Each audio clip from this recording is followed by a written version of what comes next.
Hello! It's me. I'm here. I'm streaming. My god. We do that every now and then. Between uploads. My glucose level's going through the fucking stratosphere right now. What up, Gotham? What you doing? Watching Twitch. Whoa. I made, what's this?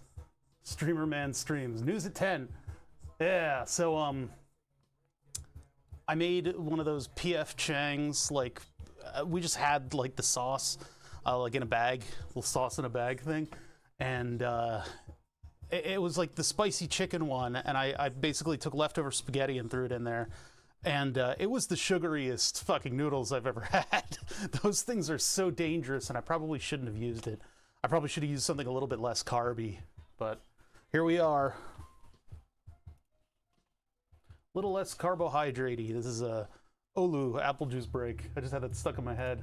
Oh, all right. What are we doing? What are we doing? I have no inspiration for music at the moment. Nothing's popping out in my head. Oh, I need to close Fusion 360 on my other computer. I need, like, waiting room music.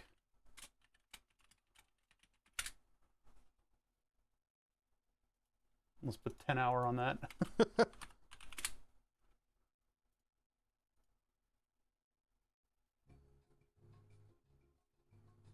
Sounds a little too peppy.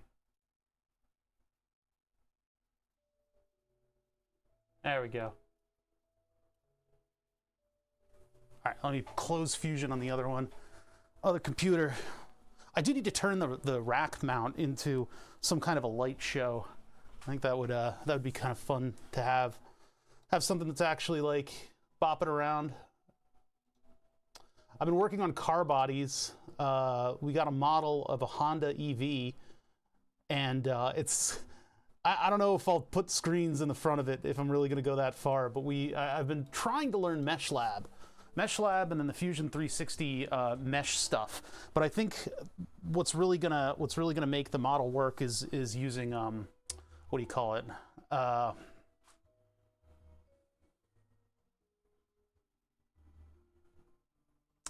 Turning the model into fusion bodies, and then using the panel functionality in order to stitch it all together. Because to get the panel gaps to look like panel gaps, the model has everything making a turn and then nothing. It's like a computer like game model. Game models can be kind of cursed. They have all kinds of openings and stuff. They're not like watertight models. And in order to 3D print something, I need and work with it in Fusion, I need watertight models. So it's you know, just the purposes, different purposes for different models.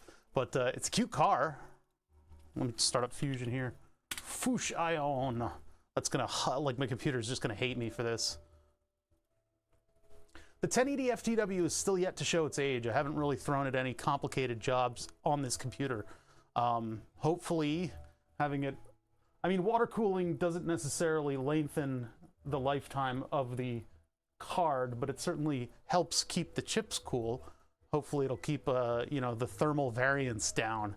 Maybe that'll help it last longer, maybe? Maybe? Where's Fusion? What's going on? I need to get my shit together. Look at this. I'm a Sasquatch right now. I'm fully Sam squanched. I need to go to a barber. Look at that. It's terrible. Yeah. It's about that time. I'm covered in a shroud of hair. I'm starting to look like the Messiah here. Lo unto me. Okay, here we go. Here's Fusion. So the one that I was looking at is this guy here.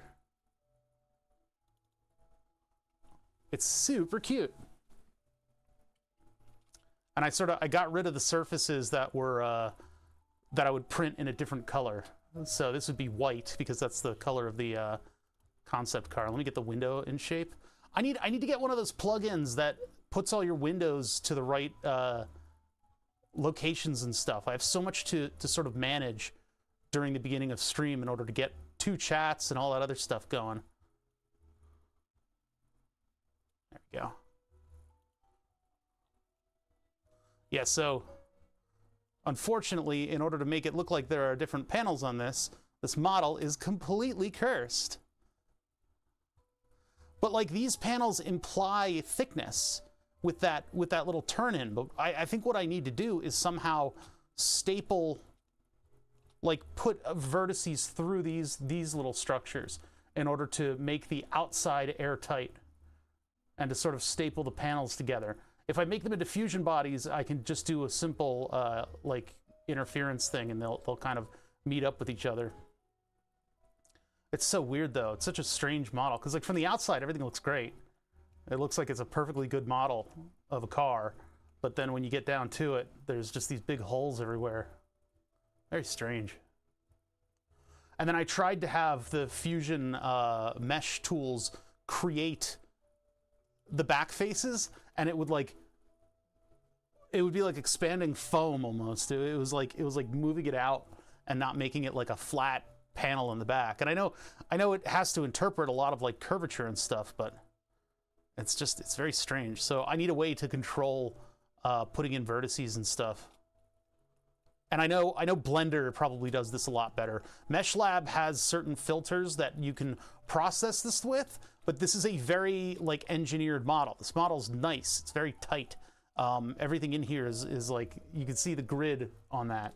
Whereas, yeah, digital spray foam is kind of what shrink wrapping is. It's if you took like a ball, like a little tiny ball, and you rubbed it over the surface, and everywhere that ball touched, it would create a new like a new body. It basically shrink wraps the model, and there's a little bit of an offset, and you lose a little bit of detail in some of the spots, but it makes a watertight model pretty much instantly. But I did it, and I had 1,000 triangles, sorry, 1,000,000 triangles in the thing, so it was a little bit wasteful. I need to come in, I think, manually and just create something with this. I have a feeling that EV has a clear roof, doesn't it? I wonder if it does. The model's like almost there. I just don't know what to do. What up, Brink? How you doing? But I still don't know. One of the things is like before I do all the work on this thing, I should make sure that it fits the frame. So I probably need to wait for the frame in the mail. Oh, and I need to produce my output files for the circuit boards. God, we got a lot of stuff to do with Fusion today. Meeting in 9 minutes. Oh yeah, we're gonna be doing Burn the Subs, and what I will be doing is working on a new radiator. I bought the smaller radiator, so that gives us space. We finally have space for the actual radiator in this section of Burn the Subs up at the top. So I'll have the motor on one side, the radiator on the other, and that'll pretty much solve all our issues. I mean, Burn the Subs isn't gonna create enough heat to even justify one radiator. I could just have a metal tube, and it would probably dissipate enough heat just through the volume of water. So, and the cleaning stuff is still in here. It's doing all right. Hopefully it's cleaning out all the nastiness inside of these tubes. But yeah, I guess I gotta go in here and like really edit these things in order to get them to be proper. Actually, this piece here should probably print separately as well. But that in the real thing, it actually has like a screen behind it. It's got like a grid of LEDs where it can like spell stuff. Oh, and we don't have a Honda logo on the front. Wait a minute, what's that all about? Is it like a different version of it? Huh, weird. Weird. Still, I wanna print this. I think it would be hilarious to have as a 1/24th RC car that can go insanely fast and looks like this peppy little Honda thing. The face looks familiar. It's hold on. Where's my? Oh, I'm in the view. I'm already in the camera view that I want. This would be Honda, yeah, 2017 EV concept. There's a sports car version, but the one that we have is the, I guess it's like the town car. That's not what it's called. Urban EV concept. The urban EV concept. I don't know about the sports car. I don't know if I like that, but I think this thing looks great. A little screen on it. At least this version does. So somebody made a 3D model of it, and we're stealing it.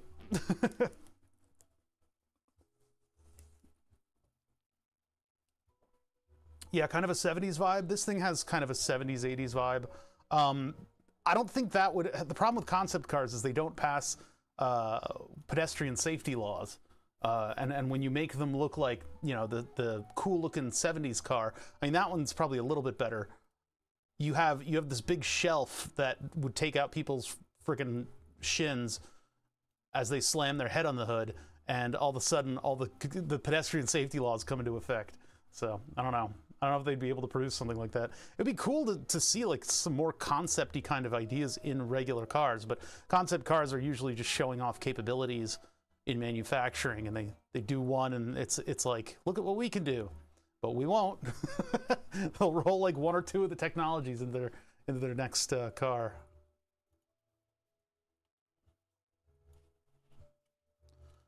It's not precisely the same thing though. It's weird. This is a weirder version of it. Huh. It's actually, that one is a lot simpler than this. Interesting. What, huh? That's a lot different.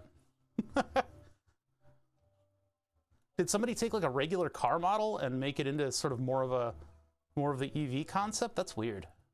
Because yeah, the EV has got square taillights. We couldn't find a good model of it, and you know, it was a one-off concept car that just kind of I thought was very cute. So it's no wonder that it's difficult to find any information on. Ooh, that was a hard. If you make a 10-hour elevator music compilation, like, try to cut the music so that it's like proper.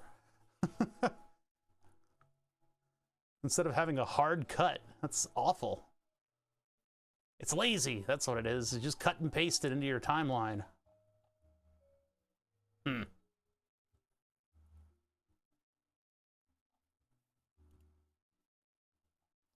Yeah. What's chat saying? Hey, what's up, FK Production? How you doing? But the E exists, that's what I've seen before? Is that actually, like, is that a car? Honda E. Oh, so that's what we actually have a model of. This thing exists? I should get one. I should get one, it's cute. Car designer weighs in. I guess the concept was much different, huh? Yeah, it has been a little while. Hope you're doing well as well. I've been kind of trapped. Trapped down in this basement working on stuff. This is looking, I think I need to do this. There. There we go. It looks exactly the same, only it's a little bit less washed out in some of the dark areas. I've been uploading VODs. That's been like my entire purpose, is I'm a machine that turns a 6 terabyte hard drive into 350 YouTube videos. It's been daily uploads, and I'm about a week ahead, and I'm falling behind again because I've gotten a little apathetic and bored of this task.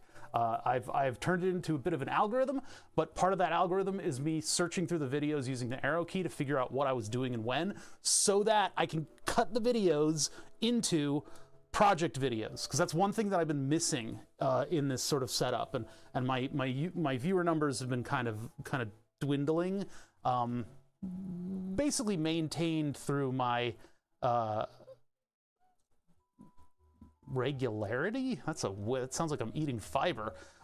Anyway, my being on a regular schedule has kept people around, which is great, but I want more people, so I need to do cut videos. I need to do 10, 15-minute videos, 30 maybe, on YouTube. And so in order to organize that, I'm going through an entire hard drive's worth of VOD, and also now I'm streaming to both YouTube and Twitch at the same time, so that my VODs are archived automatically. I don't get those like minutes, but yeah. I like that all the names in the chat are gray. Oh yeah, what's going on there? Well, everybody is, for my readability mode, everybody is blue. Shades of blue and purple. Yeah, I'm trying. It's middling numbers and unfortunately fairly niche content, but we're getting there. And of course, we got to bring back the goat, burn the subs. So we're working on that today. Okay, I'm sick of this elevator song. I need a different one. I thought it would be various elevator music, but it's just somebody who cut and paste the same song 5,000 times. What up, Gonad? Yeah, I know. I need to do just Gonad's presence just makes me realize that I haven't done a My Summer Car stream in a little while. And, you know, I bought an expensive mixer in order to make those happen. So I should probably justify it by playing My Summer Car on the weekends. But the dog has taken precedence over My Summer Car. So walking the dog has been pretty good. So good to see me driving. Yeah, I would like to be driving again, yes. There's just a lot of setup that I need to do that I've been avoiding because I've been trying to get ahead on uploads. And I need to do all the life stuff that I've been neglecting, like, you know, cut my hair and do my accounting books and schedule doctor's appointments. I haven't done that stuff. So I've been falling behind on like living life. I've been kind of, my head has been in the sand for a little while.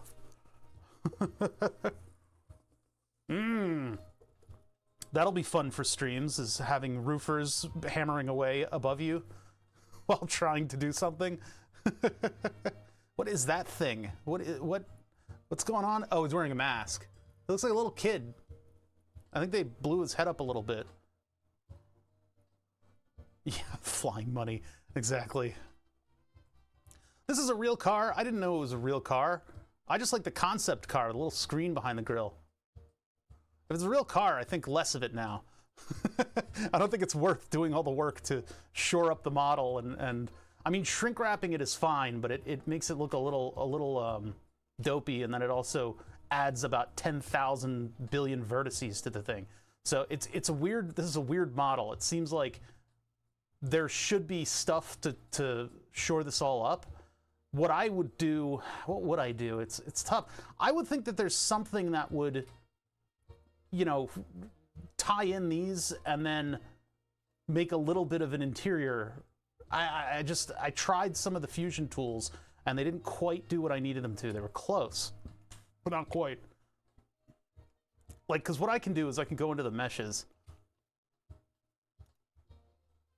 and then I can do the mesh palette. And what this does is it allows me to go to, for instance, go to this panel down here. Let's go to the skirt, the side skirt. And I can double click on the side skirt with hold shift, double click, and it will just highlight the opening. So with that being highlighted, I can now go to tell it to erase and fill, I guess, and give it a density. Try to pull it down there. Maybe keep it minimal. There we go. And it can sort of tie in and seal that one piece. And then I would need just a little bit of extra material on this, and that would pretty much tie this all together into one big piece. They're on the road now. That's cool. Maybe I should look into getting one if I need a new car. How much are they? Are they expensive though? Yeah, this is super duper thin for printing. That's why I need well, I mean, tying all the panels together with some kind of a material inside of it all. But I guess if I turn it to minimal, it will actually seal up everything.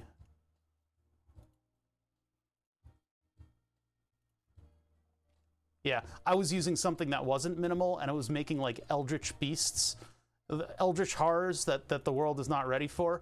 Look, if I do it the other way, if I do erase and fill, and I do uniform, and then I give it a density, it does nothing. Nice. Okay, cool. Did I click cancel? I'm gonna click cancel. Erase and fill, density, uniform, click OK, and then it makes this like, what is this?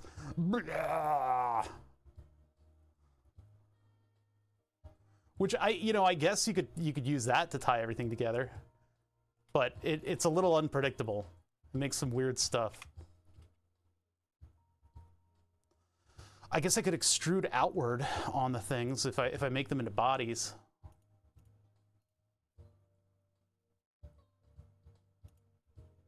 But I should, before doing any of the work, I should probably see that. Whoa, what the heck? Yeah, see that? Unfortunately, it doesn't know the rules. and so it makes stuff up, makes things weird. The control of the camera is a little weird right now too.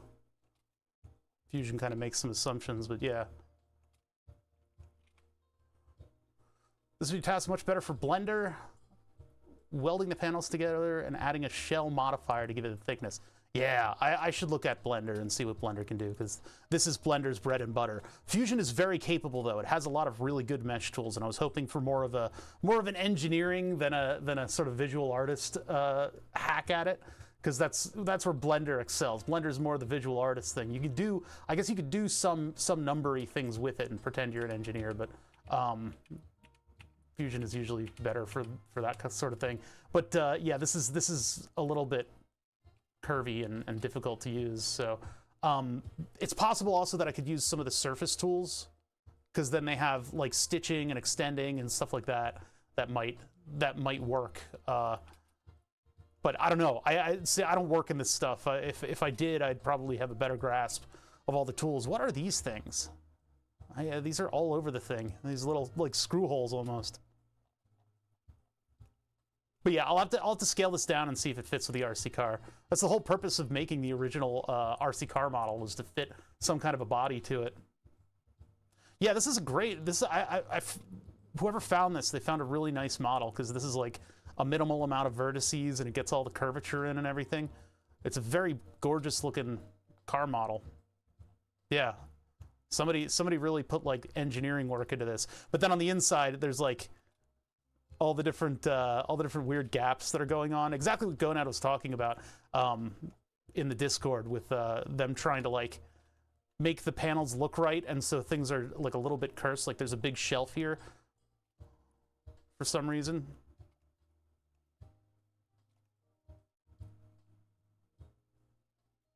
Yeah, how accurate it is. It certainly isn't the one the car company is working with, but somebody made it and put it out there for free, so it's pretty cool.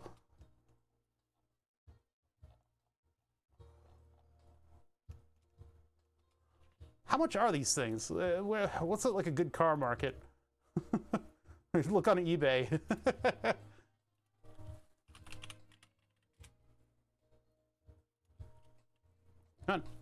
Honda EV. I want the whole car. Price high to low. I don't think this is probably a really bad way to look at it. Let's just look up Honda EV cost.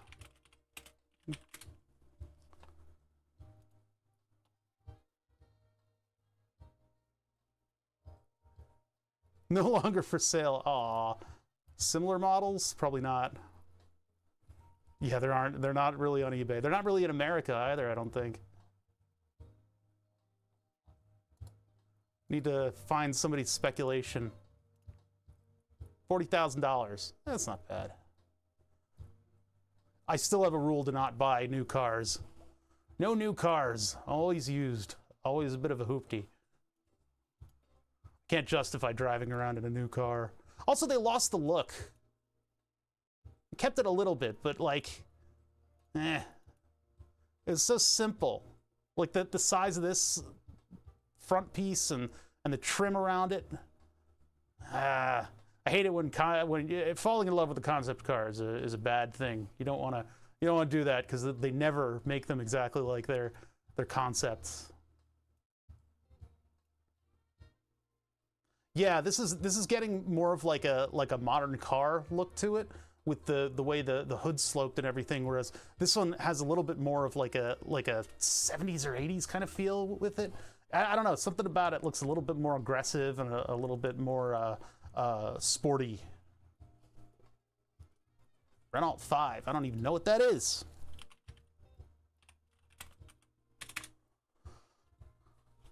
Oh, okay. That thing is hideous. It's great. Disgusting. What does the modern one look like? Or they haven't revealed it at all? Look at that thing. That's actually pretty cool. Wait, isn't the sporty one the one with the engine like right in the back there? That's what this big intake is? I guess that's what that is. Yeah, I don't like that. It's so 80s. Like car, in case you didn't know what it was.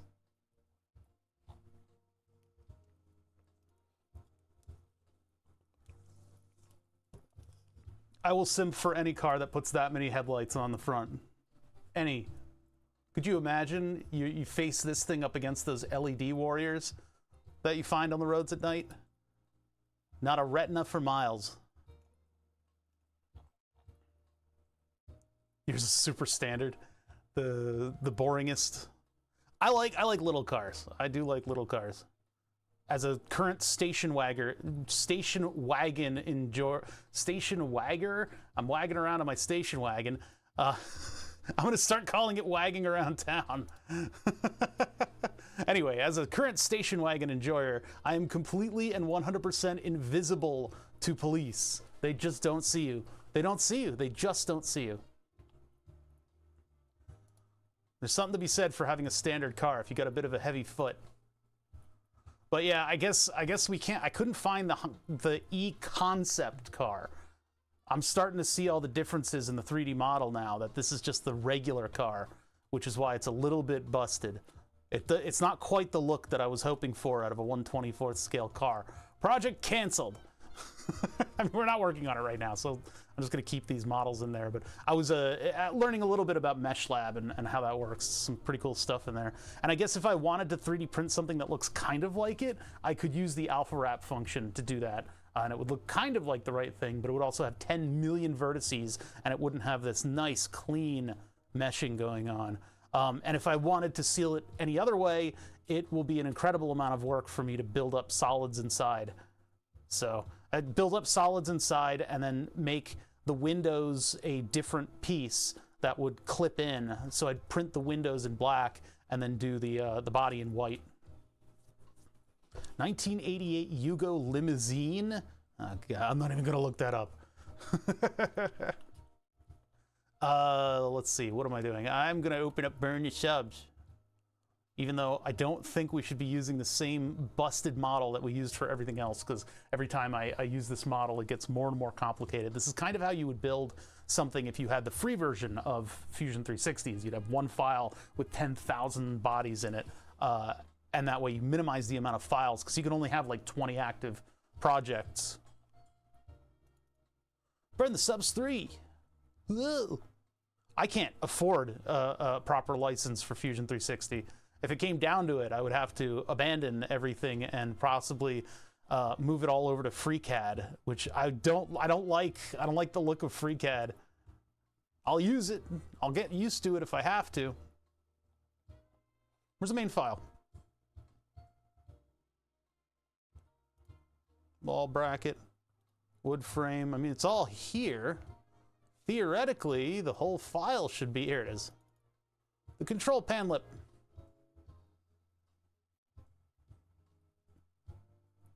I gotta figure out the setup, the steering wheel setup, and get it back up and functioning. I think it's just a matter of putting all the components together and plugging them in, but there's some install that I want to do on it to keep wires from getting stomped.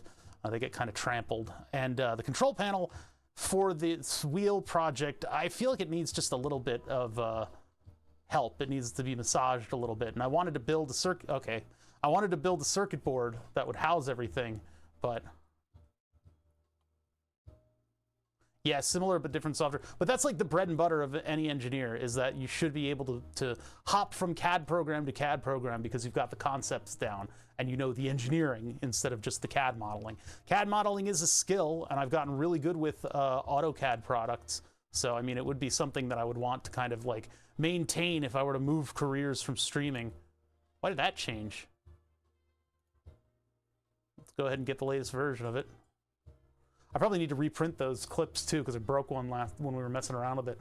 What am I doing? I'm going to open up the VCOs, the circuit boards that I'm building for myself and Julian and Dave, and I'm going to run the output files because I need to order those. It's time. They've all come back from vacation, from their yearly vacation. So we're doing modular synthesizer. If you're on Twitch, you're listening to horrible elevator music. Because I'm just feeling completely uninspired musically at the moment. RP2040 VCO, and then I need to open up both of these, so we'll start with actual chord VCO. I'm just going to run the output files on these. I'm done making improvements to it. We added an LED because if I've got an entire RP2040 kicking it on this design, I might as well have something that'll tell you that something digital is going on, like a flashing LED or whatever. Like an output indicator of some kind. So to the 2D. I really like that Fusion sort of enables this quick and easy and visual circuit board building style, and then allows you to tie it into the mechanical smoothly. It's a nice setup. I really like it. All right, so I've added those. I've identified them as P7 on both sides of the circuit board. There's nothing cursed about the layout, although that's a little cursed right there, but I'm not doing anything about it. Let's see. Everything is good. We have no glaring errors. We have no design errors. So these are ready to be produced. What is that? Oh, that's the chip on the other side of the board. We're looking at kind of a cursed view. If we look at the standard everything view, display layers, there we go. Let's close this to make a little bit of space. So display layers, and then we do preset standard, and that lets us view the whole design at once. And this is where we just check over our work real quick, and we hold our breath, and we click make the output files, and that'll be whatever we get in the mail. We have to get working with modifications if necessary. That's the rule, because then when you have everything working, you can then spin another design. Should I be tying these together? I don't really have to. They are all tied to ground, but they're all tied to ground all over the place, and they don't have any layers on the circuit board. So yeah, let me go ahead and just do that. I'll just do that with a 3mm trace.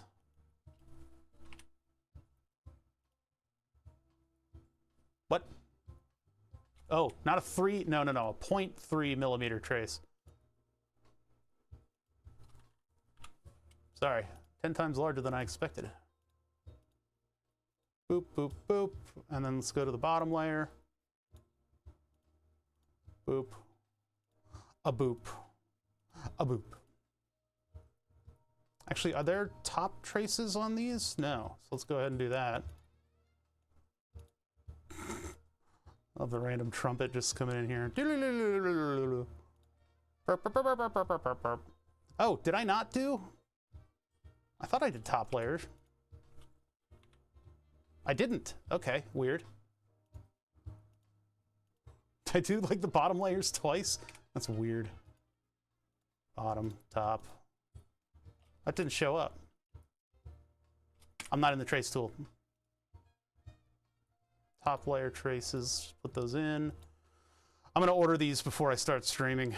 I'll put you guys into a holding screen so I don't show like my credit card details. All right, save that, and then let's go ahead and produce. We got to go to the manufacturing job, and we have to produce all the files for Seed Studio.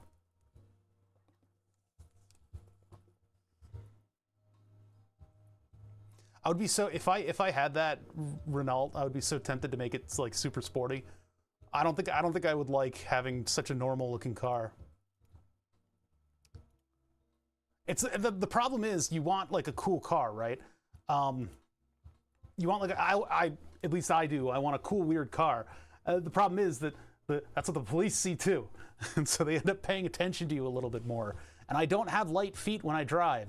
I'm not stupid, but I don't have light feet. And my car likes to cruise at 80 miles an hour. It's the only sound you can hear in the car is the keys jingling as you go 80 miles an hour. It's pretty incredible.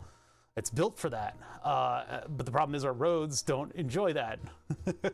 So we don't have to, in Fusion, I don't have to beat around the bush with this thing. This actually has all of the parameters programmed into it for Seed Studio. And it's a little bit of a legacy kind of thing, but if I just go into templates, not templates, system examples, third party, Seed Fusion, there it is, the 2-layer process. And I can just process this job and save it as actual chord VCO, version 24, 2024-220. Today's date. I probably should update the date parameter on this, but I consider that date to be the date when I put the text into CAD. Open the folder. So there's going to be 4 files in this folder. Yeah. It's a pain in the ass in any circuit design software.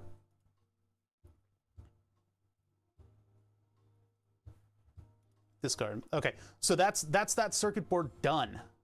We gotta pay close attention to the date on the files that we send to Seed Studio.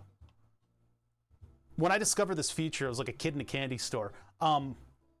The other way to do cam jobs, if you're doing like Osh Park or actually Osh Park was on that list. If you're doing like JLPCB or something like that, they typically will have files that you could download that have all the cam parameters in it, or you can go through, you know, piece by piece of the job and update it. It sucks to do though. I hate doing it, but it's part of building a circuit board. So that was the actual cord VCO. Let's go into the cord VCO, which is not technically a cord VCO. I'm just going to do this before I start stream, and we'll start shortly after I order these boards. Order these boards. Order these borders. Route trace. And then it forgets, so it's 0.3. And we'll just tie our grounds to our grounds to our grounds to our grounds to our grounds to our grounds. And then we're going to go ahead and tie our grounds to our grounds to our grounds, our grounds to our grounds. There we go. Okay, done, save, okay. It's like a tiny little detail. It's not really that necessary, but it's just something that, I don't know, I would look at a later date and be like, why didn't I do that? So, process the job, manufacturing cam processor. Is that looking a little cursed? It's looking a little cursed. I guess that's okay though. Still, I could pull that trace down and, no, not, I could pull that trace down and then it would tie in a little cleaner. Nah, it's not, no, that's not gonna make or break any kind of a design. No, not recent. Examples, third party, seed, 2-layer. Process, save, yay. All right, so from here, I just need to discard that. I just need to go to Seed's website. So let me close this out so that I don't have, the Fusion really does not like this computer. This computer hasn't been restarted in a little while, more than a little while. Okay, I wish I could find this model. I wish I could find it. I can't. I can find a $50 3D model, but not a free one. Who is that?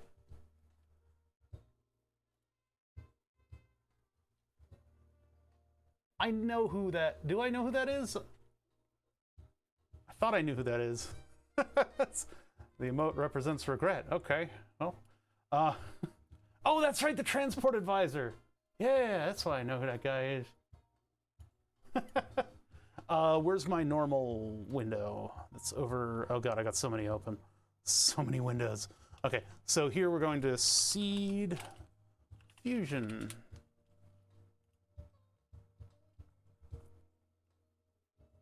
Yes.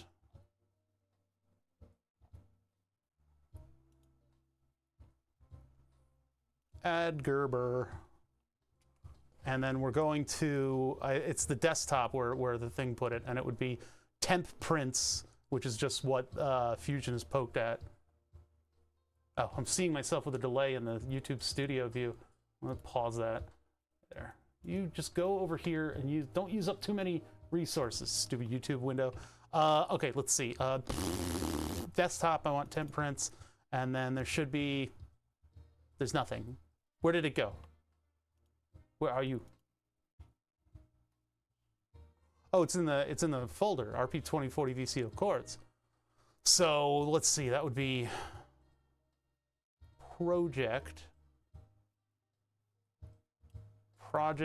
stream, modular synthesizer, VCO chords, and then actual chord and chord VCO with the latest date, which is 2/20, where the time is going.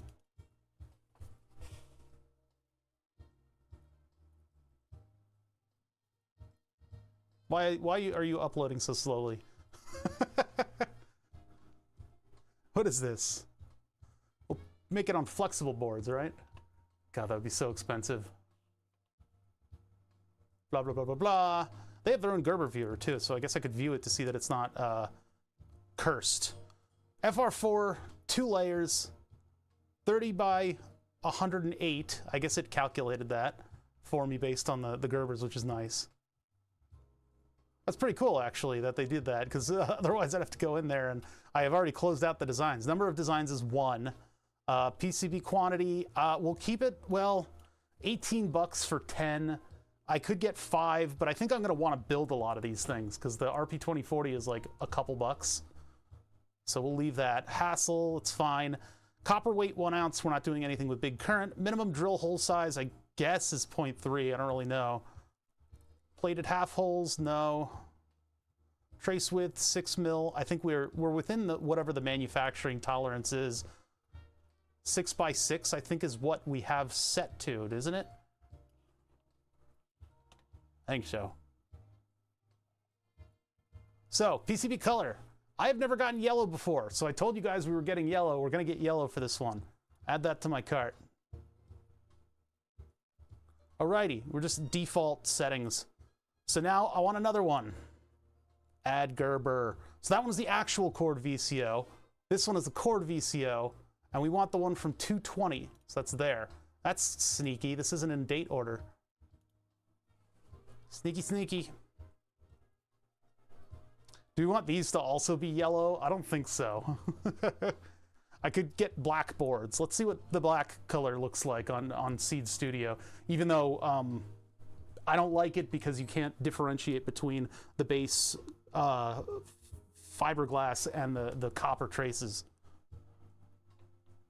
Did you add the jumper? There was some discourse on Twitter about TXRXs, and if you're working in surface mount, you can actually put 2 surface mount 0 ohm resistors in a configuration that would allow you to either install them horizontally or vertically, and that would change your TXs and RXs if you design it right. Oh, that was pretty cool.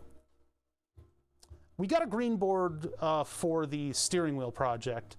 I haven't done red since that FK I don't know if FK Productions is still here, but I haven't done red since the FK Productions project, which was before, like the stream archive starts at 2022, and it's 350 videos. So that project is unfortunately unarchived. It is on a hard drive over there, but that was a big arcade machine for a bar that we did a Raspberry Pi project with. It was pretty awesome. You get the length down to 100 millimeters, would it be a lot cheaper? Yeah, I think it probably would be a lot cheaper. 20 bucks is really nothing for a circuit board, though, and I needed that extra. What is the limit on there's like a $5 service that was, and I probably could get it down to, actually 8 millimeters is a big ask. That's a big ask out of this. I don't mind paying $20 for these because they're going to be good boards. Let's take a look at that real quick. I should have started with on the premise that I would take the design to 100 millimeter height. Maybe on the next batch we can take that as an advisement. Cause like I can't put a trace outside here.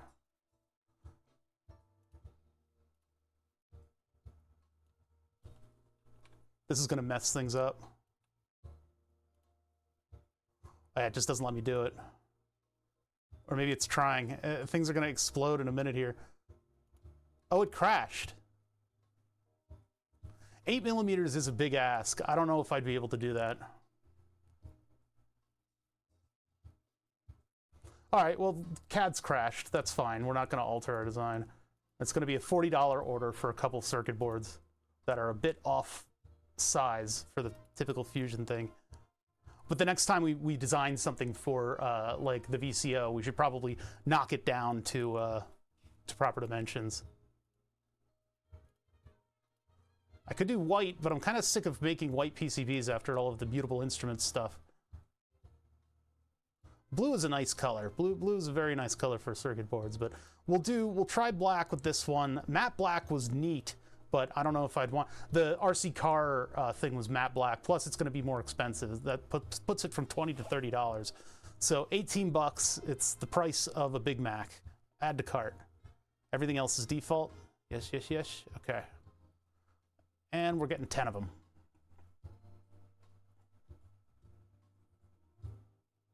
All right, it's my 2 designs. Now I'm going to see about buying a couple RP2040s with this. Actually, it's Zhao. XIAO? 2.4 gigahertz Wi-Fi. That's $7. I'd rather get the $4. What's the difference? ESP32C, whereas this one's RP2040. That's the one that I want. $5 each. Yeah, just like that. As cheap as possible, but an RP2040. Get 5 of them, maybe?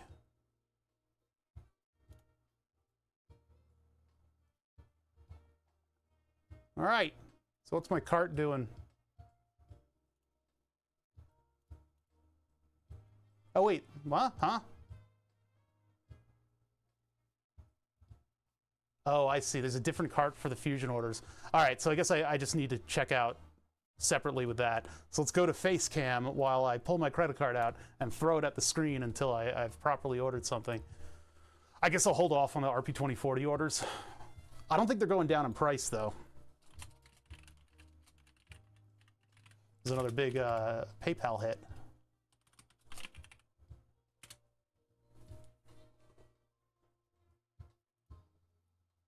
Oh, I remembered my password. That's nice. Let's see. Don't look at the reflection of my glasses. Oh, now I can't see. That's good. Shipping method. 3 to 7 working days for DHL, but that's $30. US Post is 10 days, though. I don't want to wait 10 days, so I guess I'm spending a little bit of money here to make sure that I get my shit. That's expensive, though. FedEx is $35. And they're completely flat items, too.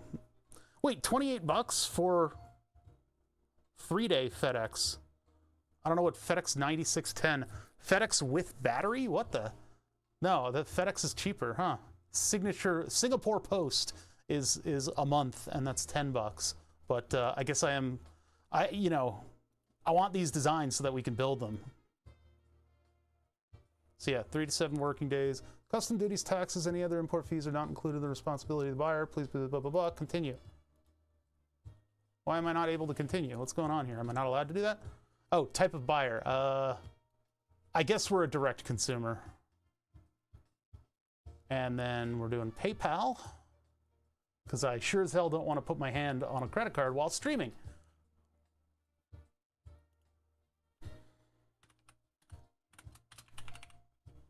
I don't know how people do this. Stream and purchase stuff at the same time.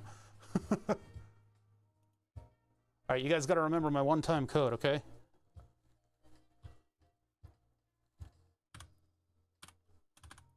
This is where the hackers will get that code by listening to the sound of the keyboard. If you get enough recordings of a keyboard, you can figure out what the different keys sound like to a robot. All right, so 60 bucks, little man. Put that shit in my hand. All right, there we go. Cool.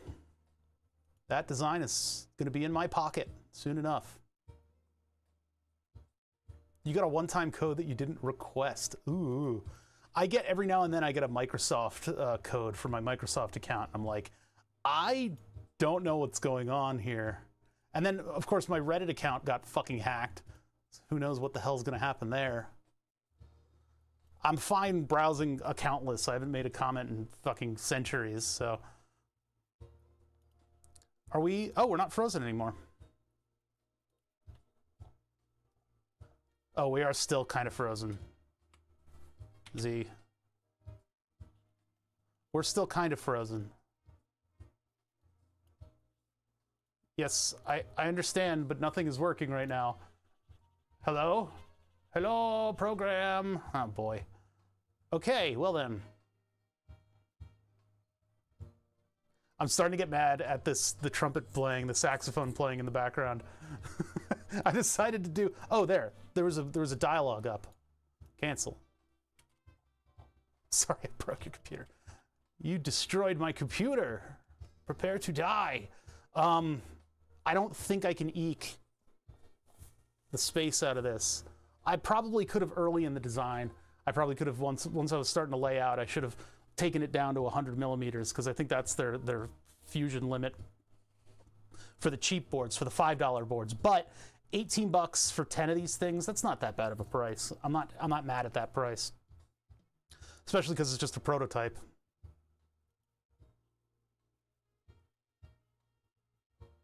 I've got to wait for Fusion to allow me the liberty of closing out my project. All right, so when that gets in, we'll have a fun circuit board building day. I don't know if I want to do that, but we should probably do it via the hot plate. And I have that very specific value of resistor coming in the mail, the like 23.4K or whatever for the key filter. I don't know what the hell that thing is. What's up, Yarkis? What was it called again? It was called like a shimbledy bimbledy bibbity boo filter. It was a something or other key filter out of a op amp, and we use the same exact values that Salin key. Thank you. That sounds like Allen key. Yeah, Salin key filter that we're using to filter out a little bit of the like PWM noise that the microcontroller brings to the table. And it's something that Mutable Instruments did, and I copied. I don't know to what end I need to credit them for all of time in memoriam, or if it's a totally common thing that people do on 3-volt layouts for like modular instrument voltage levels. Because it kind of is. It kind of is just sort of like a normal thing that like two engineers would come up with just about the same stuff, especially since that value of resistor, that very specific value of resistor, is commonly available. So I don't know. But anyway, I gave them a little text credit on the board, and I'm not selling it. So that brings us to what we're working on now. Let me get this horrible elevator music that you guys have been very nice to tolerate. I wanted to have some stupid background, and I didn't have any inspiration as to what music I should be playing because I didn't have any good mixes. All right, welcome. So last time on Dragon Ball Z, we ended up putting a little bit of loop cleaner in here. It's already looking pretty grody, isn't it? So I think it's actually doing some work. I should probably actually bounce it a little bit. I'm gonna move it around just a little bit. This loop has been subject to quite a bit of weirdness through the past year of building it. We need to focus on Burn the Subs. We need to get Burn the Subs built. And so I'm focusing on it a little bit. I unfortunately could not resist my own wallet in the case of the radiator. I told you that I have to use this radiator because it's just what I have, and we don't need anything crazy or special. And then I went on Amazon and I found Alpha Cool's lineup, and they have a radiator that's just one 80 millimeter fan, and I purchased it. And I probably shouldn't have, wouldn't have, couldn't have, but I did. So we will be getting a singular 80 millimeter radiator. I have a 3D model of this pump already, and so now we can put the two side by side, and it'll be enough cooling. I mean, even just with this body of water, it's probably enough cooling for Burn the Subs. Maybe the power supply might be bringing a little bit to the table in terms of heat. We'll have to probably test it at some point and just see what it's capable of doing. But we do have copper against the radiator down here, so this is a copper and brass loop, so no aluminum is allowed. No cheap water blocks are allowed on this thing unless I nickel plate them. So with all that said and done, we need to actually make what's going to mount these two mofos to my board. Enter the Alpha Cool website. Plastic fish in the reservoir. That actually, what is that for? That exists for humidifiers, in order to keep your humidifier from getting all moldy, which I discovered mine did today. I got up from my chair and I went over to the streaming desk and I went to hit the keyboard, and a huge static shock took out the USB hub for just a couple seconds. Oh boy, it was a big one. And so I go to turn on the humidifier, and then something that Gonad said was lingering in the back of my head, where he said, I haven't looked at my humidifier in a while, it's probably full of mold. And I'm like, I should look at mine. And so I did, and it was full of mold. So I have it sitting in the bathroom with just a little itty bitty drop of bleach in the water, just demoldifying it. I should have done the drop of bleach much earlier, much earlier. Should have done it last year when it got warm. Oof. Mine keeps sending me an alert to clean. Oh, yours is smarter than mine. Mine is just to keep the static electricity down here from killing me. It'll straight up murk me. All right, so we're working on Burn the Subs 3. That involves water cooling stuff, which probably puts us in PC projects. And I want to see if I have that single 80mm radiator part in here, because we're going to have to design some kind of bracketry in order to hold the pump and the radiator and an 80mm fan. Noctua makes an 80mm fan, right? Yeah, this thing. Big thick boy. Actually, I could put a gray one on there. Oh no, that's much. Wait, we're not doing 80, we're doing. Uh-oh. I might have bought the wrong part. Shit, I think I wasted my money. No, these are 80s, right? I'm gonna measure them. 80s and 120s are the old sizes. I think this is 80mm. What is it, like 2.5 inches? No, 3. It's like 3 inches from end to end. What millimeter to inch conversions? I don't remember anything.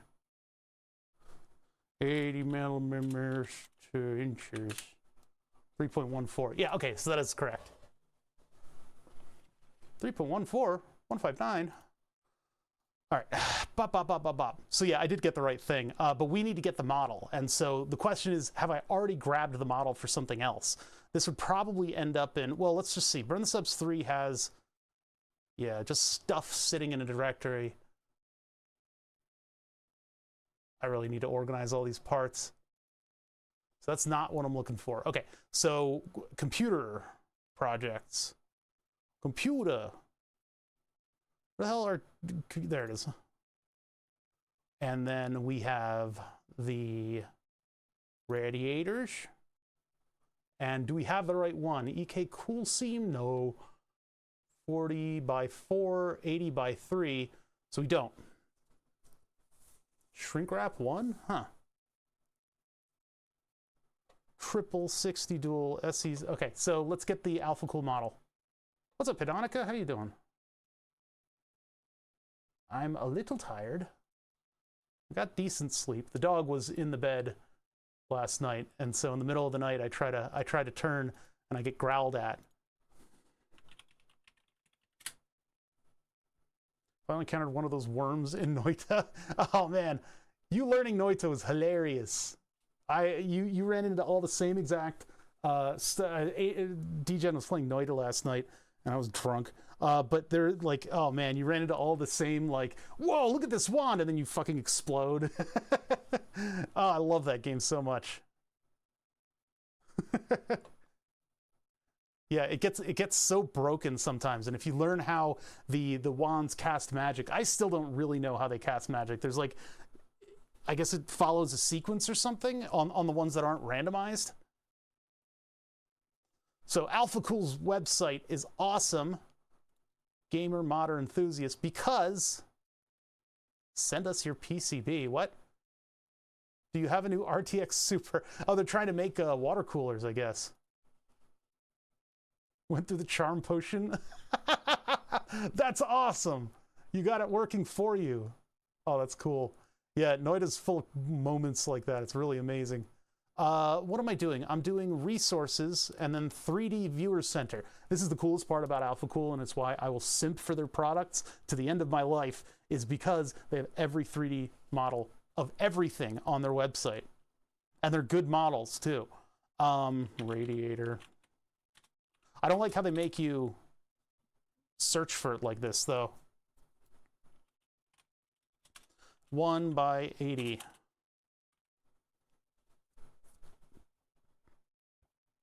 Let's do 80 millimeter. Yeah, I don't like this search function, but they have every product and they have good 3D models for everything. It's pretty amazing. So full copper, HPE 45 triple. quad, triple, 480, HP 30, full. I'm looking for the single 80 millimeter one. Triple. I think it's the, it might not be the Nexus. I don't know what product was it that I ordered. Hold on, I need to pull that up. I need to pull up the Amazon page of it. Do that in a separate thing so you guys can't see what people have been ordering on my account. Order. It was 14211 is the part number. There we go.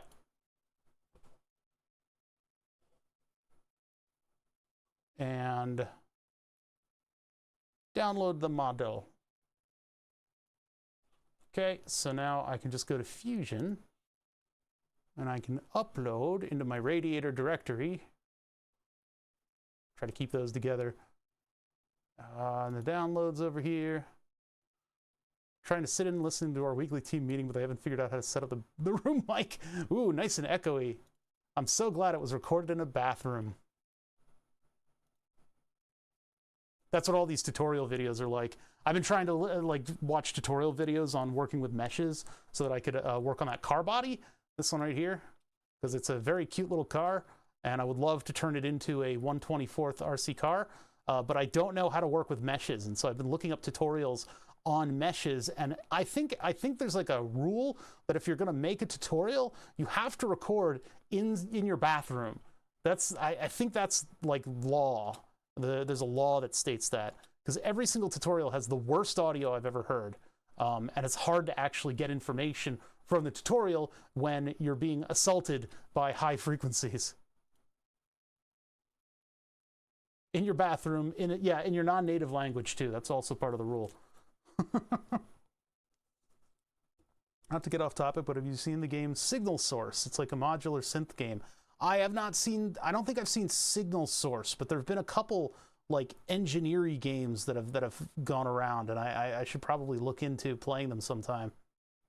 It's like if I wanna play around with like a modular synth, I want to play around with a modular synth. I don't know if I want a game that'll do it for me. Bad audio quality or bad transitions. I don't know if I've run into bad transitions, but I haven't looked up that many tutorials yet. Okay, so I want to get all this stuff out of my way because we're going to start a new design. Now, this model has been through hell and back. You can see by all the extrusions and stuff what's going on here. It's a mess. I need to pack this part of the timeline up. What's that over there? Is that just the origin? What is that? I've got like cursed stuff. Oh, there's also that.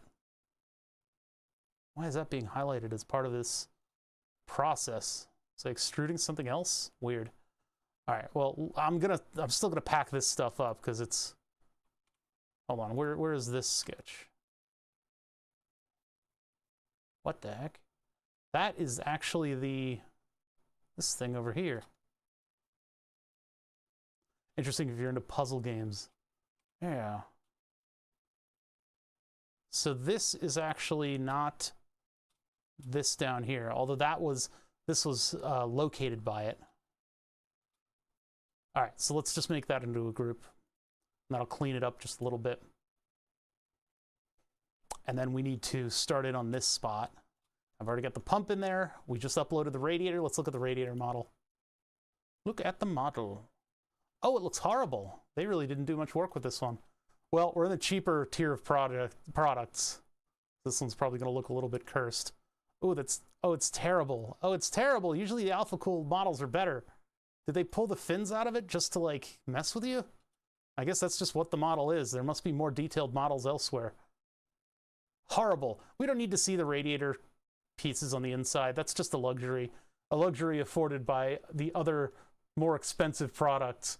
I mean, like, that looks really good, but I guess it's not really that necessary. I like having things that look good. Anyway, what we can do is make it black. So go to A for appearance. And now we have all the appearances in this model. Which one is this? I think that's the, oh, I hit escape. I hit A again. There you go. I think it's this one. It's sort of the gray black. The actual black makes it hard to see the lines on stuff. Remove. There we go. That looks a bit more like a radiator. Good enough for the engineers. Click save. Yeah, as long as the holes are in the right spot. Exactly. I don't need to know where the individual fins are. It's nice to look at. It's nice to see, but because Fusion looks great. It has a great look to it.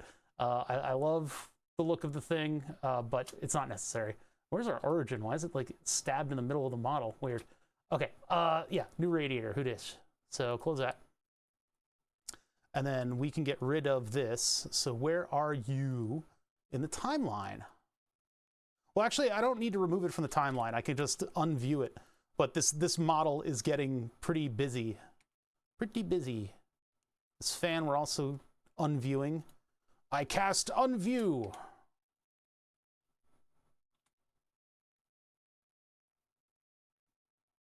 Where you at, pump? I'm gonna find you. Oh, there it is. Brushless DC pump. Why didn't that highlight? And then these are up in the bodies.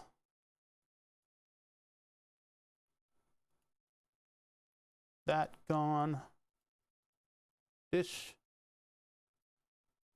Oh yeah, you're here, here, here, and here. Whew. Okay, now it's looking a little bit more like what we have. So I need to pull the pump in here, I need to pull the radiator in here, and then we can work on mounting them. So let me grab those devices. Here, we'll do this. At least I'll have a bit of a whirligig going on the other screen. You can go over like this. There we go. Now we got chat in the mix.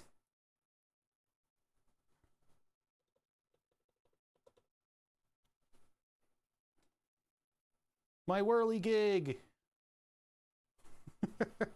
Okay, so first things first, we got to bring the parts in and then lock the positions down. There is something happened here that moved. Why is that coming up? Well, we'll see. If I misclick, sometimes you misclick and move stuff around. But all right, so pulling the new parts. Oh, there's a fitting in there. Huh. I guess we use that as a height measure. Bonk. New parts. We have our radiator.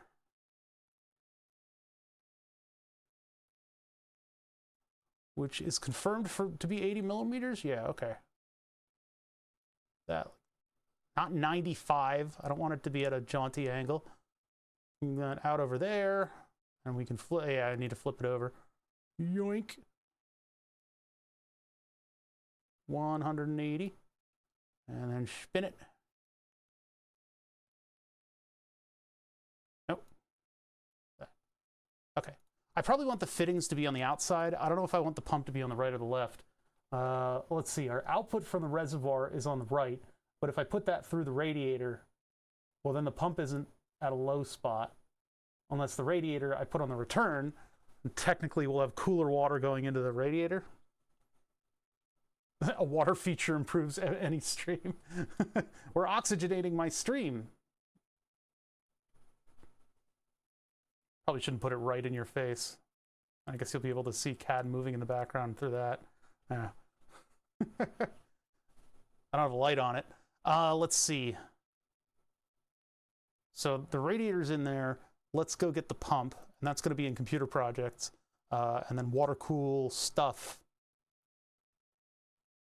These are only fittings. There's lots of 3D models out there, and a lot of them are water cooling fittings. So if you feel like you want to water cool something, go ahead. only the stupid fittings are expensive. Yeah, it's a little Inception-y. Put sparkles in the water. I think that damages the pump. I was going to put glow-in-the-dark powder in the pump, in the water, and have that go around and be like fluorescent, but I don't know. I don't think that's good for the pump. I think there are like sparkle materials that you can put in your water cooling water, and it makes it like cloudy and kind of dynamic looking. It's kind of cool, but I don't know. I think it wears away at the pump impeller. Tell me if I'm wrong, because I don't know. Pumps, there we go. And so this is the one that I modeled, the EKWB DDC. Or did I model this? No, I think I got this from GrabCAD. It's just not a very detailed model. Yeah, I think I got this from GrabCAD. The pump feet are not modeled, though. It's little legs. Okay, so there's our two things that we are going to be designing around. We need to make sure that there's room for tubes to get. There's no. They didn't model the inlet. Weird. Definitely not my model. So I need to make sure that when I'm selecting these things, I'm actually selecting the whole thing, because if you just select like that, you can sometimes separate parts like this. So with those two in, I guess I lock them in place. Well, let me manipulate them a little bit and kind of get them into a position. And then we lock it in place. I don't know where the exact center of this thing is, but is this going to be too big for that slot? Did I design around a different radiator? That's 80 millimeter. That's definitely 80 millimeter. It just feels like it's not the right size. Because look at that. That's not going to fit. What the heck? All right, so we got a little bit of a problem here. What was the one that I have?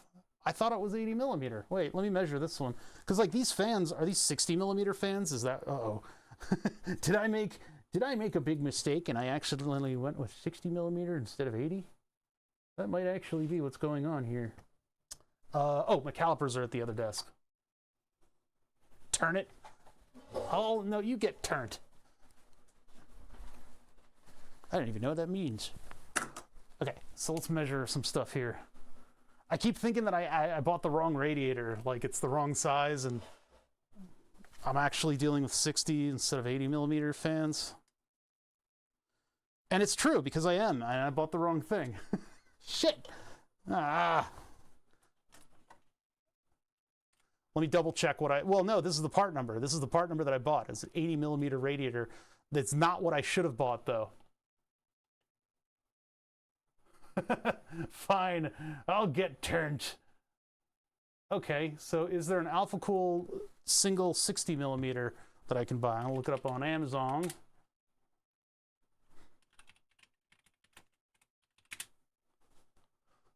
There is a 60 millimeter one, 14222. That's another chunk of change. Well, I got to do it. And I'll do that on this monitor that you guys can't really see. What a waste. Now I have a single 80 mil. I think I have another single 80 mil somewhere, though. I think I have another one. So maybe at some point we'll do a cool a neat water cooling project. You know, maybe that'll go into the 3D printer that I will inevitably end up water cooling. I have many radiators and many water cooling fittings, and I've started to water cool just about everything. Every large system in this shop is now water cooled. So let's give this thing the Bosch. Water cooled hat for the summer. I'm saving so much on air conditioning. Give that the Bosch, and let's find the proper radiator, because we have the wrong one. So back to computer projects, back to radiators, and then 142222222 on Alpha Cool's site. That's what I get for buying stuff while drinking. Bad idea. Both the drinking and the buying. Okay, so there's 14222. Upload 14222. Upload. I can't believe they don't have the fins in these, because the 3-1, or rather the one that I got for the 2-1 has it. Drunk shopping, never recommend. It's a terrible blight. I thought I was helping myself out. What I did is I ended up wasting $50 on the larger sized radiator, which isn't bad. The larger sized radiator isn't bad. It's just totally unnecessary for this project, and it'll take a little bit too much of configuration for me to get it in here. So the 60 millimeter is the perfect size because we already designed for it. And also the pump is basically the size of a 60 millimeter fan. It's got all the same dimensions. Yeah, it's exactly the size of a 60mm fan. So that way we have two 60mm fan-like objects in there, and it fits the width of our project. Dumb. At least you have other uses for it, so it's not like a waste of money. But I have a bunch of radiators sitting in the water cooling bin. I have too many, in fact. But yeah, there will always be some kind of a weird project that I can do with one. Always will be some kind of a weird, stupid thing that I can do. Like I could water cool all the hard drives in my file server.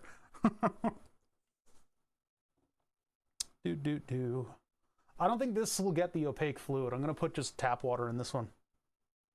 What's one more? Yeah, throw it on the pile. Throw it on the pile that I hoard. I am a hoard. 14222. Oh, they actually bothered to make this one completely jet black. All right. Well, we can work with the model like it is. I think that's all right. That looks okay. Do they have something behind this? Oh, okay. Bye. Well, wait. What is that doing in there? Huh, I don't get any other detail than body one. But when I hit delete on just that center part, it leaves behind a torus. What you doing here, bud? What is this?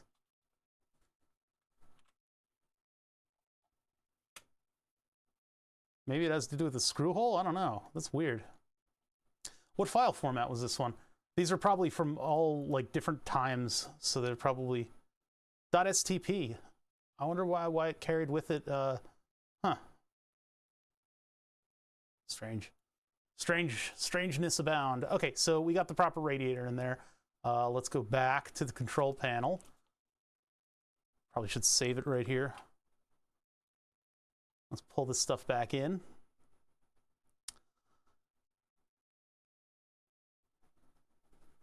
Come on, buddy. It would be kind of fun to do a water-cooled printer. You'd have your models popping off the bed a little bit faster. The way I print would totally justify it too. Because I print with no cooling fan, or sorry, no, there's a cooling fan, but no filament cooling fan. And then I have to wait for the model to basically just pop off of the bed all on its own, just through the changing of size of materials. When the PETG cools, it shrinks like, I think 3%, and that causes it to pop off of my print bed, which is nice and clean. It's a very clean way to print.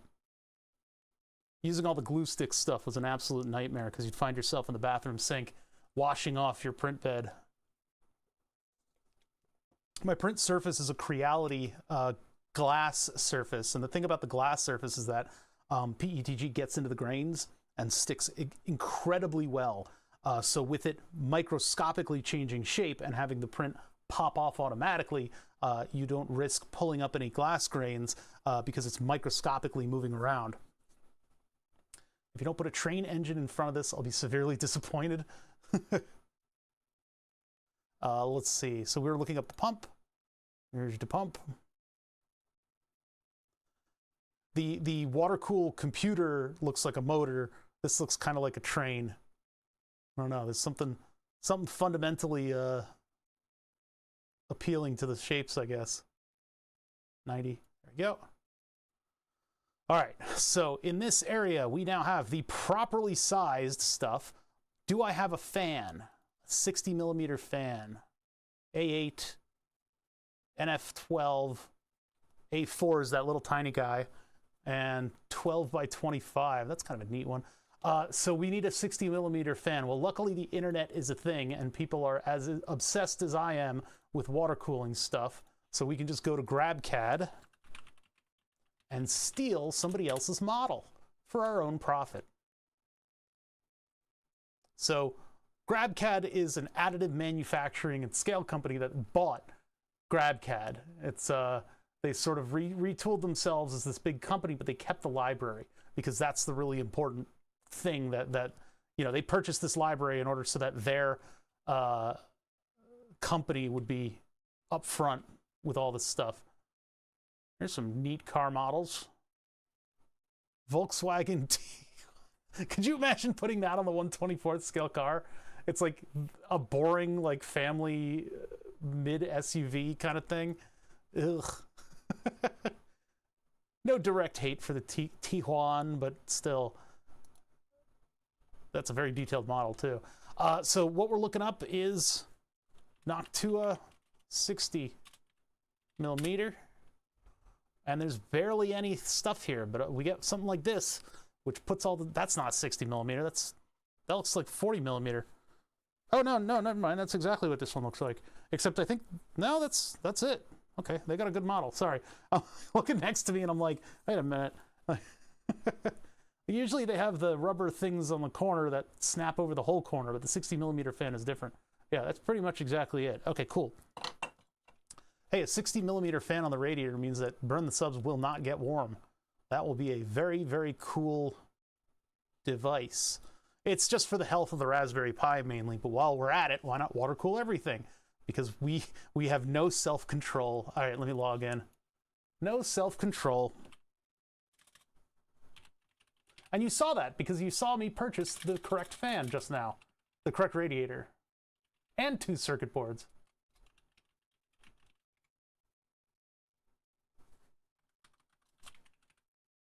Oh, this stuff has been going on and my chat hasn't scrolled. Or that's going to come into the regular chat in just a second. Nope, people have been talking, and I haven't seen any of the talk. Sorry, everybody. Why isn't this updating? Must have fallen into a memory hole. Yeah, it's like stuck in the past. What do you collect, Bother? I collect radiators and radiator fans. Hey, sorry, everybody. A Nightbot message, like, for some reason, completely tanked the social blade. This thing isn't updating. Why are you like this? That's weird. It just broke this, and now I can't fix it. So yeah, what have you guys been saying? I collect radiators. Pile of collected experience with the Bother Dragon figurine in the front. Wagons for the win. Why is your fan coffee colored? That's Noctua. They use the plastics as they come in. So while their color scheme is specific to Noctua, it's basically they didn't want to put dyes in the plastics, is what they say. Moves the screen over to the inception screen. Yeah, well, you guys hopefully didn't see anything there.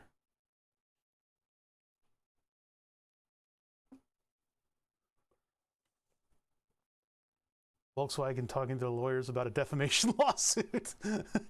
They said something mean about my car. I'm taking you to court.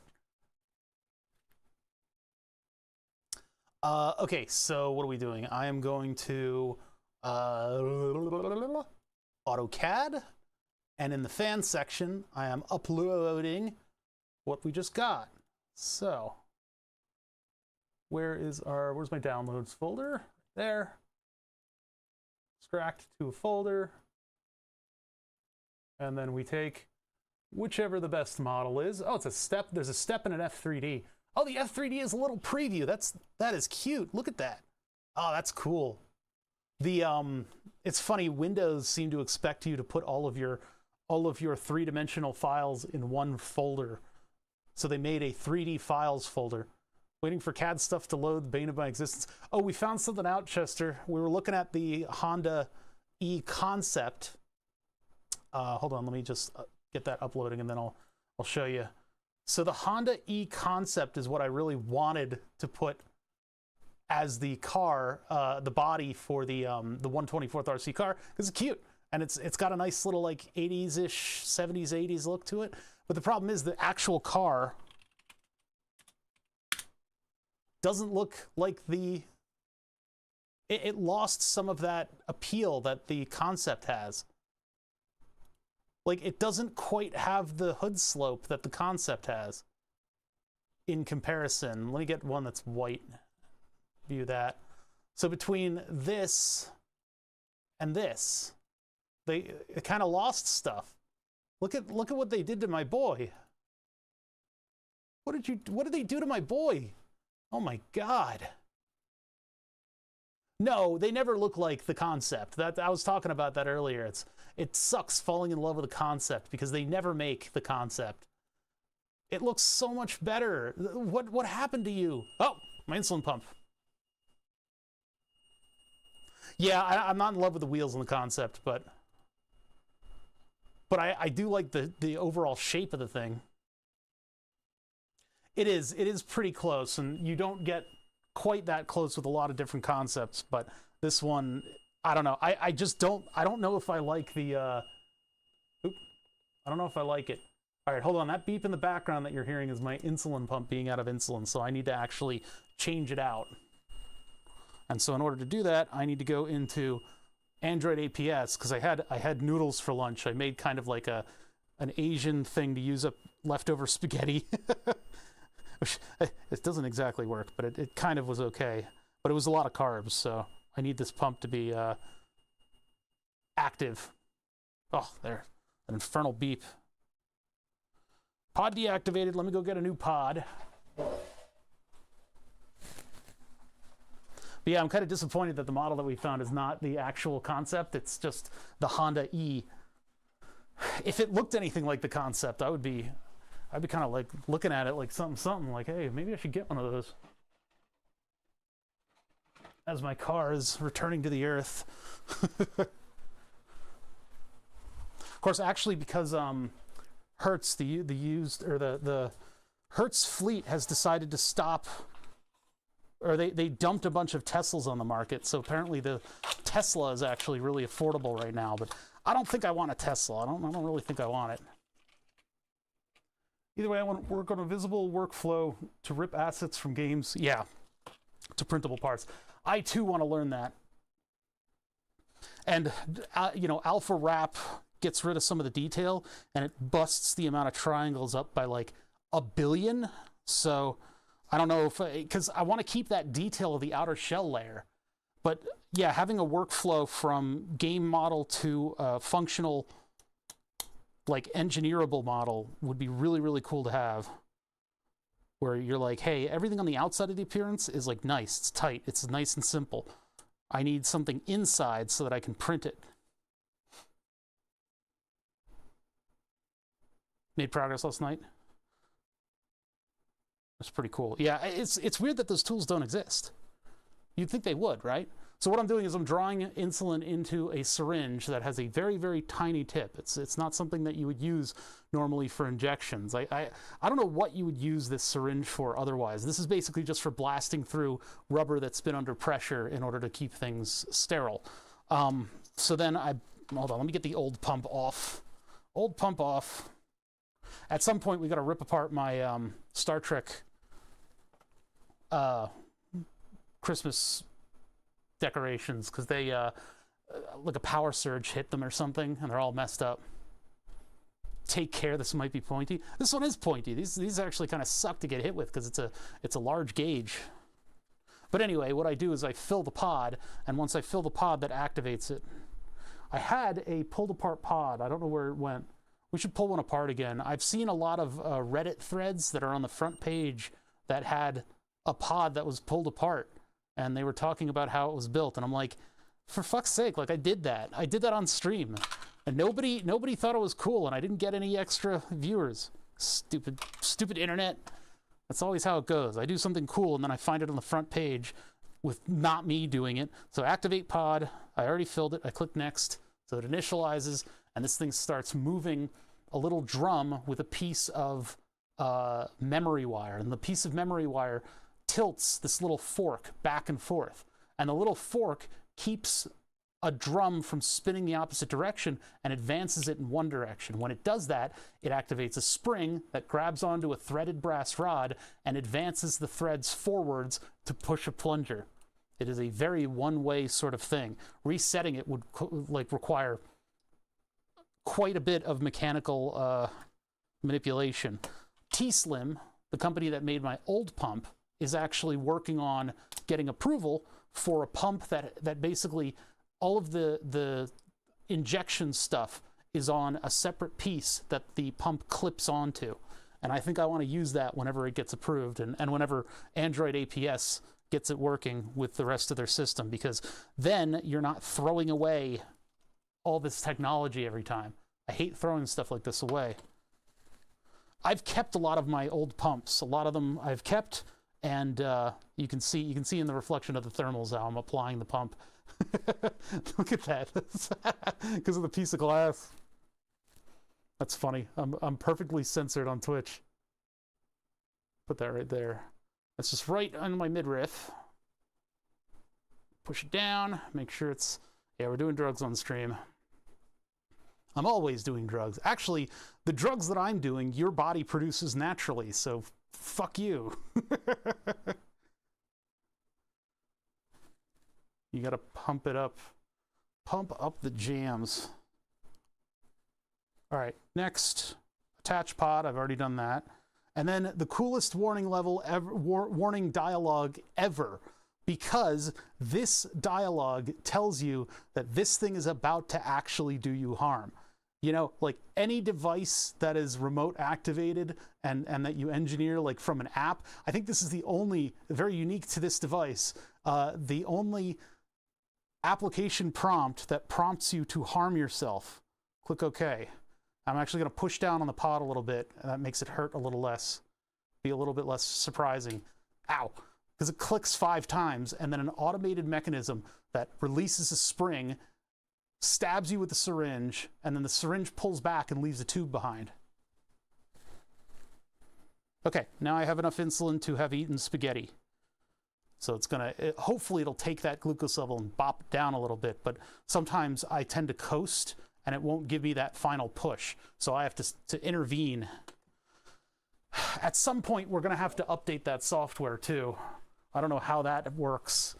I think I need to download it and then load it up onto my phone or something. This is the part you guys aren't allowed to see, is me tucking my undershirt back in. Salacious things are happening off screen, believe me. But yeah, that's pod life. And I love pod life because I can ignore the fact that I have diabetes for even just a little bit. And this thing with Android APS will always be monitoring my status and keeping me at a decent glucose level. And the fact that all that's automated means that I just tweak the automation when I visit my doctor and he has recommendations for me. What we really need to do, and it would be kind of an incredible feat, and it might take more than just my resources, the chips that are on this thing, there's an RF chip and a main driver chip. And the main driver chip is, I believe it is an offshoot of STM32 with a couple of special features. So I was wondering why there wasn't a needle exposed on the pod. That answers it. Yep, wife uses a Freestyle Libre sensors, and they do have a needle sticking out. So hold on, I can show you some of the facets of this.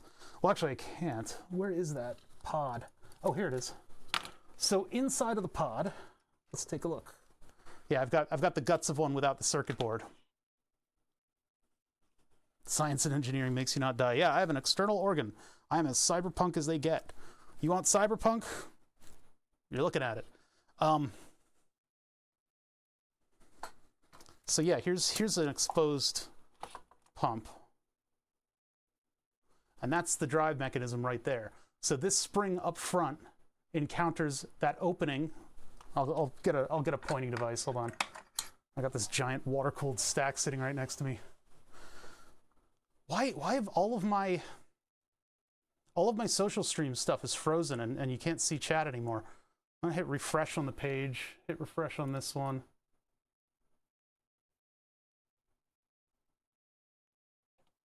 See if that, it doesn't seem to be updating. I don't know what's going on with it.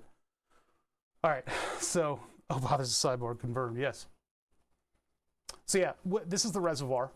When I inject, I'm injecting into this thing over here, which fills this. It comes out here. There was an actual sharpened syringe that comes around here and points through this stuff. It's covered in dust because it's been sitting on my desk for too long. These copper rails, I guess, keep everything perfectly in line. And then there's a little thing for capturing this spring. So this is where the tip of the needle would be. And it's actually held in at 180 degrees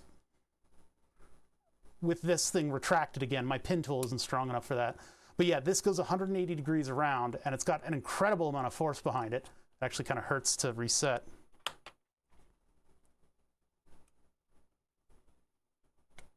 Kind of digs into your hand, too. Oh, that's going to rip my fingernail. Ow! God damn it. Okay, so anyway, very strong spring. It's a big one. Look at that. That's a freaking spring right there. So this thing 180 degrees around, and this red cart is actually attached to it. The red cart holds onto the tube, whereas the white cart holds on to the stainless steel syringe. So it's pulling back the stainless steel syringe, but it leaves it in the tube, and that's enough to push this thing all the way out front and actually hit you with a syringe. And so it pulls back and it leaves a plastic tube under the skin. And all of that is triggered by a flat spot on the barrel. And that flat spot on the barrel allows this little pawl, P-A-W-L, to get out of the way and allow this thing to inject. But before that, it actually releases this spring after a couple clicks, and that spring grabs onto, see that flat spot right there? The spring is being held by its interface with the metal. So when it meets the flat spot, it will spring in and actually provide an attachment to the mechanism that will advance the plunger. Because if you fill this with less insulin, it still works. You're supposed to only use these for 3 days. So if you're sensitive enough to insulin, to not need as much, then this will take that and it will move it from there. When it gets down to 50 units, a little metal bar that is on the plunger will lose contact with a spring, and it'll cause the contact to open up. This back here is actually the memory wire that does the advancing. So when you charge it and you let it, you charge it in one direction or the other, it will move this piece right here back and forth, this metal clip that has these two little springs on it. And of course, it verifies that the metal moves with everything else, because otherwise you'll trigger an error. I think this is stuck.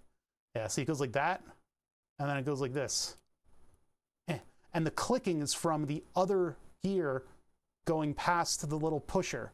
So the little pusher pushes the gear, and then that brings it to the next like lump of the gear. So it does that back and forth in order to just move this barrel, I guess, clockwise from this view. So that's what the memory wire is doing. It heats up and it cools down in order to move this back and forth, back and forth. It is the most one-directional mechanism that I've ever seen, due to all the springs that are being released by this. It's a couple springs that get released. It's crazy. A hair trigger spring-powered needle-launching tube inserter. Yeah. This is the kind of thing that they would put on a dart gun. And then these up here, of course, are verifications that the barrel's turning. So each mechanical step is verified.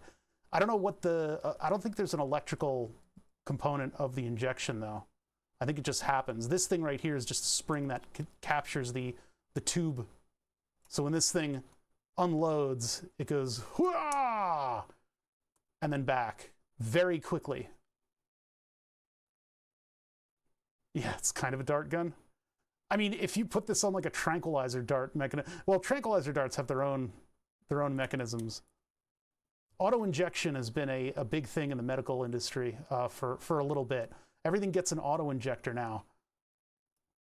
You either make your thing a pill or an auto-injecting thing, and then you could charge people buttloads of money to use the products. But yeah, this thing holds everybody back, and when it releases, it goes, woo-jah! Ow! Ow! It goes, ba-bam! And then pulls back the needle, and then this thing is allowed to continue on its mission of advancing this plunger all the way down. Drugs as a service. Kind of is. But yeah, that's what I just went through. Not that. That kind of looks like an Omnipod. I can't find a 3D model of that. Fill the insulin pump with ketamine and pray for the best. There was back when I started streaming, one of my viewers had a pain pump. Apparently they had chronic pain, and in order to handle it, they just had an insulin pump that was loaded up with pain drugs. Pretty crazy stuff.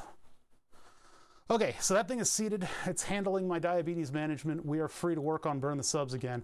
Look at what they did to my boy. Oh wait, Control-Shift-T, there we go. Look at what they did to my boy.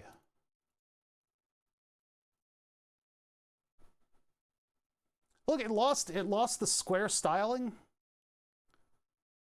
in the front. It lost its hood line. Its hood line looks like an SUV now, and it got a bloated bottom. Why is it a teardrop shit? It's bad. One of my friends has an electroshock in their body for the back pain. Huh. Yeah, I had an uncle that would do that, and he had like this syringe-looking thing that had one of these piezo elements in it, and so we'd grab that and we'd run around and shock each other. It was a BMW until it wasn't. Yeah. I hate it. I hate it. What did you do? Why did you do that? Damn engineers. Okay, so let's get back to burn the subs. Whew. Now that that little aside was handled. This is what my days have been like lately, is I've been getting sidetracked and sidetracked again over and over again. And my singular purpose in life at the moment is getting that VOD channel uploaded. How can I refresh the social stream things? Where is that? It's a website thingy on the timeline. I'm gonna right click and see if I can. How do I reload?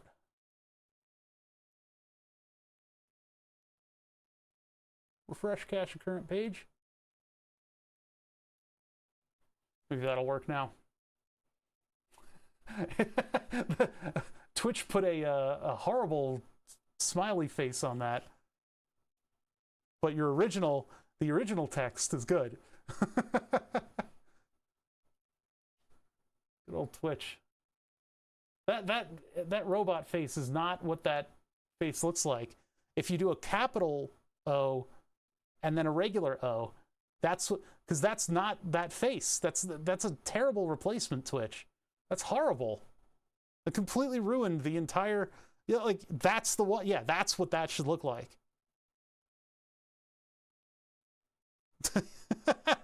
Now you ruined the wrong. What's going on here? Twitch tries to communicate properly. Challenge. Parentheses failed.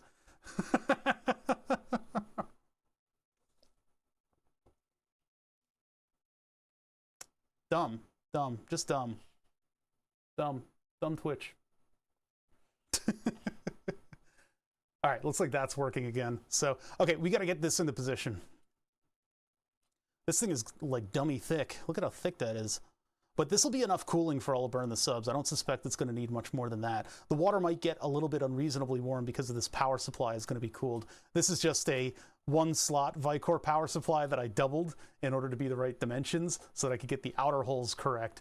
The model doesn't unfortunately have the double wide that we do. But the double wide is perfect for our purposes. It's about the size of 5 1/4 drive bay, which is sort of the main design element of this stack because of the width of the 3D print controller, as well as the fact that I just had this model sitting around, this reservoir model. There you go. We have a water feature on this stream. Okay, so I wonder if I could. No, I probably can't. I probably can't take this 3D model and turn it into the concept. What if I can find a model for it? I bet you I can't. Why am I doing this? I'm getting so distracted. You guys have like tapped my ADHD and are starting to exploit it.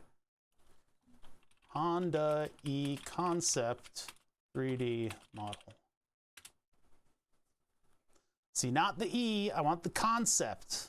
I want this one. That looks so much, well, actually, it looks like that one's a little bit more rounded. Render hub. $7.99. It doesn't, it looks a little low poly too. Look at that. Doot. Terrible. Honda E3D Tour, free Honda E detailed interior 2021. That, I think, was the one we downloaded, wasn't it? Loading. A little low poly. Yeah, there's a couple. Listen, I grew up with games when they looked like blocky pieces of shit, so I tend to give them a little bit more credit. Yeah, that was where my mind went too. This is the model that I actually have in CAD right now. It's a decent looking model, except that I know that there are holes in it everywhere. Oh, those are like plugs. Okay, weird. I guess they're distance sensors.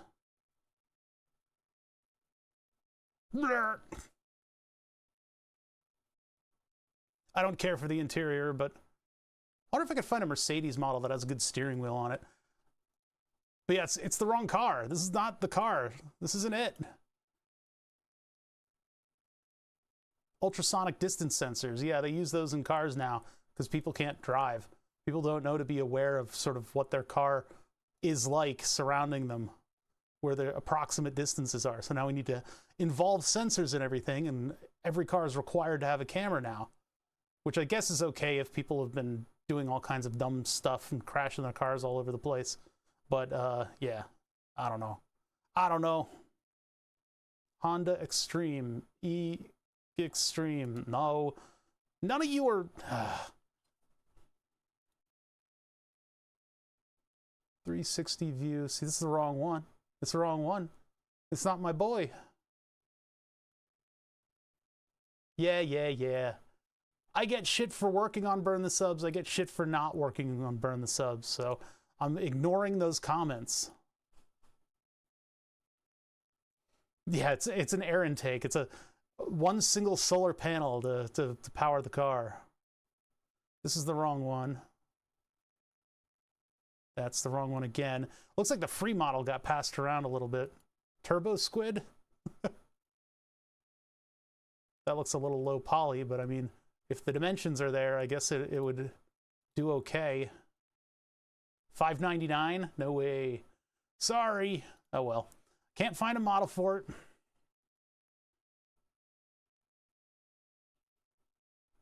Yeah, it's called the E because it's electric, believe it or not.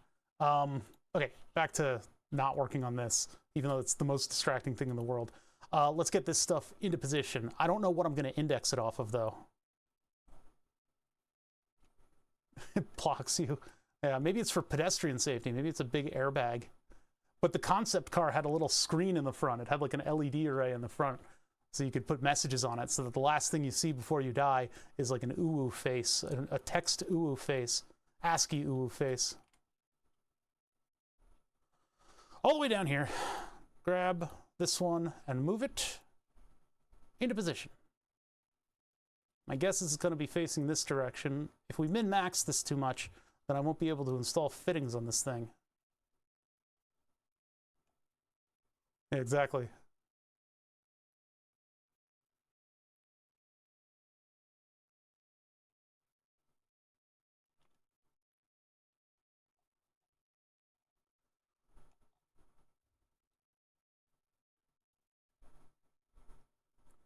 So the pump should be, if I do fan and then pump, maybe that would be the way to do it. There's definitely going to be a floor plate on this thing, and then I've got a certain distance for the rubber baby buggy bumpers. And if I do the tube facing that way, then it needs to get behind this whole thing.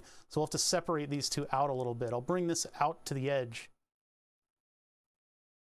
I don't really want tubes sticking out of the top layers of this thing. I want it to be kind of tight. So this I think is that's a decent position, although I haven't measured it. So let's click OK on that, and then let's move the radiator into position. My expensive radiator, it costs as much as the circuit boards for the VCOs.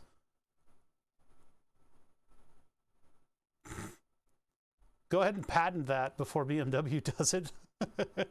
Airbags as a service. That's actually what that motorcycle safety airbag does.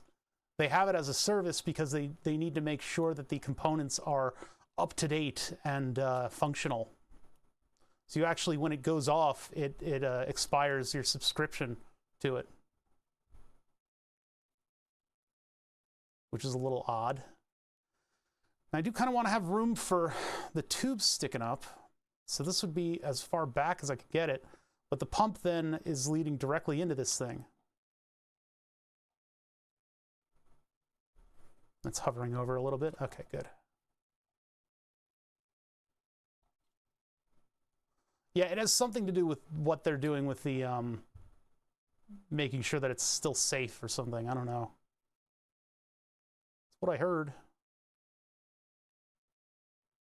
This will probably all need to go a little bit further up. I have a right angle connector for the for the inlet for the pump, but I mean, it would be better if I could do like 90 degrees from here and then have the outlet. It doesn't really work.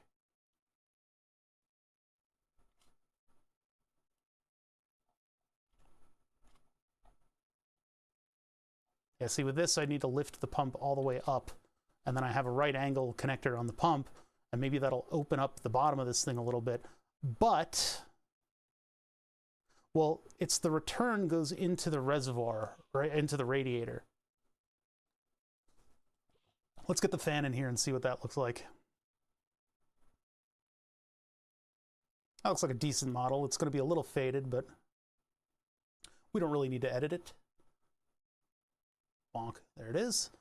Okay, and then moving that out.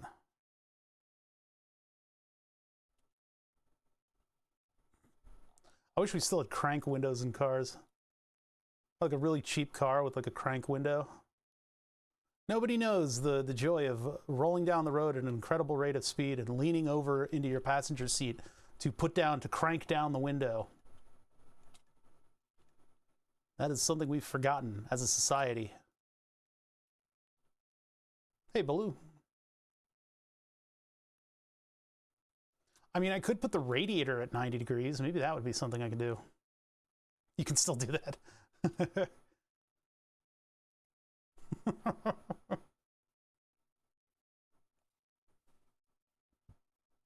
Yeah, let me see it at 90 degrees. If I move the radiator like that, then the fan, I mean, the fan's just pushing air out. So let's try this. Move copy. And we'll do one of these. That might be the meta. We might have figured it out right there. Putting this at 90 degrees gives me a little bit of room for tubes. And then I can have the fan sticking out a little bit. And that'll keep the pump cool too. 3D print a crank handle that taps the power button. The problem with doing that is that resembles pretty closely the crank handles that you would make for hitting the trigger of a gun multiple times. You might get in a little trouble with that design.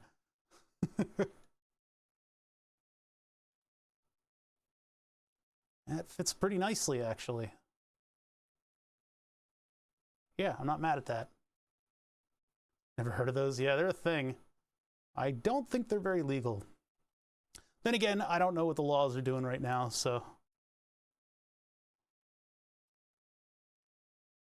I could be in either direction. I'm going to put the pretty side out like this. And then we'll do a point to point. Put that. So how is this going to mount? Oh, whoops, that was the wrong one. To there.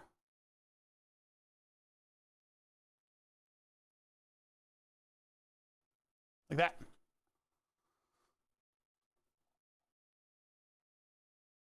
Cranks that control the motor. No. I mean, I can even mount the pump to this, but then you wouldn't be able to see the pump functioning.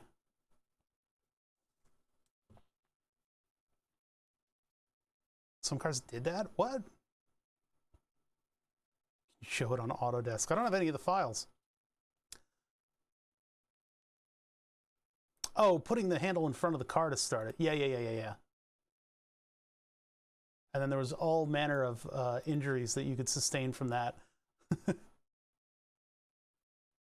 And rich people would have somebody specifically to do that for them. What are we doing? Let me see here. Well, this has standoffs, so the pump can move up a little bit. Now that we have room for the fittings.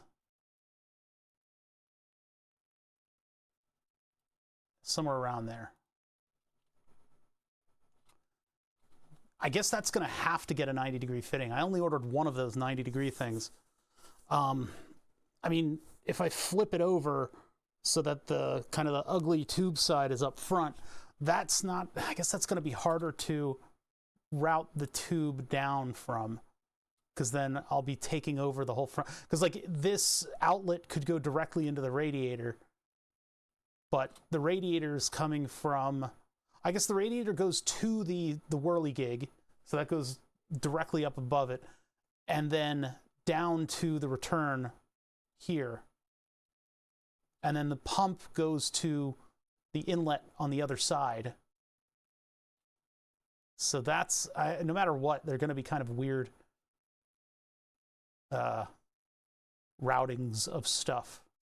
But then the inlet of the pump comes from the reservoir, which would be over here. So that comes down and then kind of slinks around to the front of this, where it'll stick out. Yeah, I think that's okay. I think this is okay. I don't want those two tubes to be in front because they'll be going to all kinds of stuff in the back. And we'll get a little bit of airflow over the pump itself. Cool. Well, that was easy.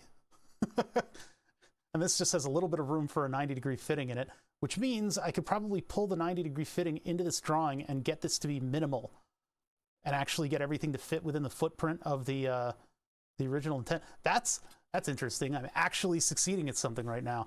Although it would be fun to do this at like a 45-degree angle, and then it would cover over stuff a little bit more and look a little bit more unique. But I guess we're dealing with squares in this design, so 45 degrees is out. This design is all squares all the time. Let's get that fitting. I think I have it modeled for the computer project because I was up against the wall and had to model the exact height of the thing. I guess that, okay, so this goes to here. There we go. I'm editing my videos right now and I don't have the 3-panel setup. I've got the 2-panel setup and it takes up a whole hell of a lot of the side of the screen. It's very annoying. I can't wait to get out of that era of streaming. So this would be in water cooling stuff. Where is that? Water cool fittings. You know, I should probably be in a separate directory.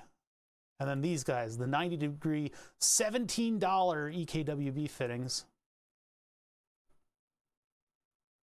Where'd it go? There it go. So this, and it would probably be in this orientation, and then this goes like this.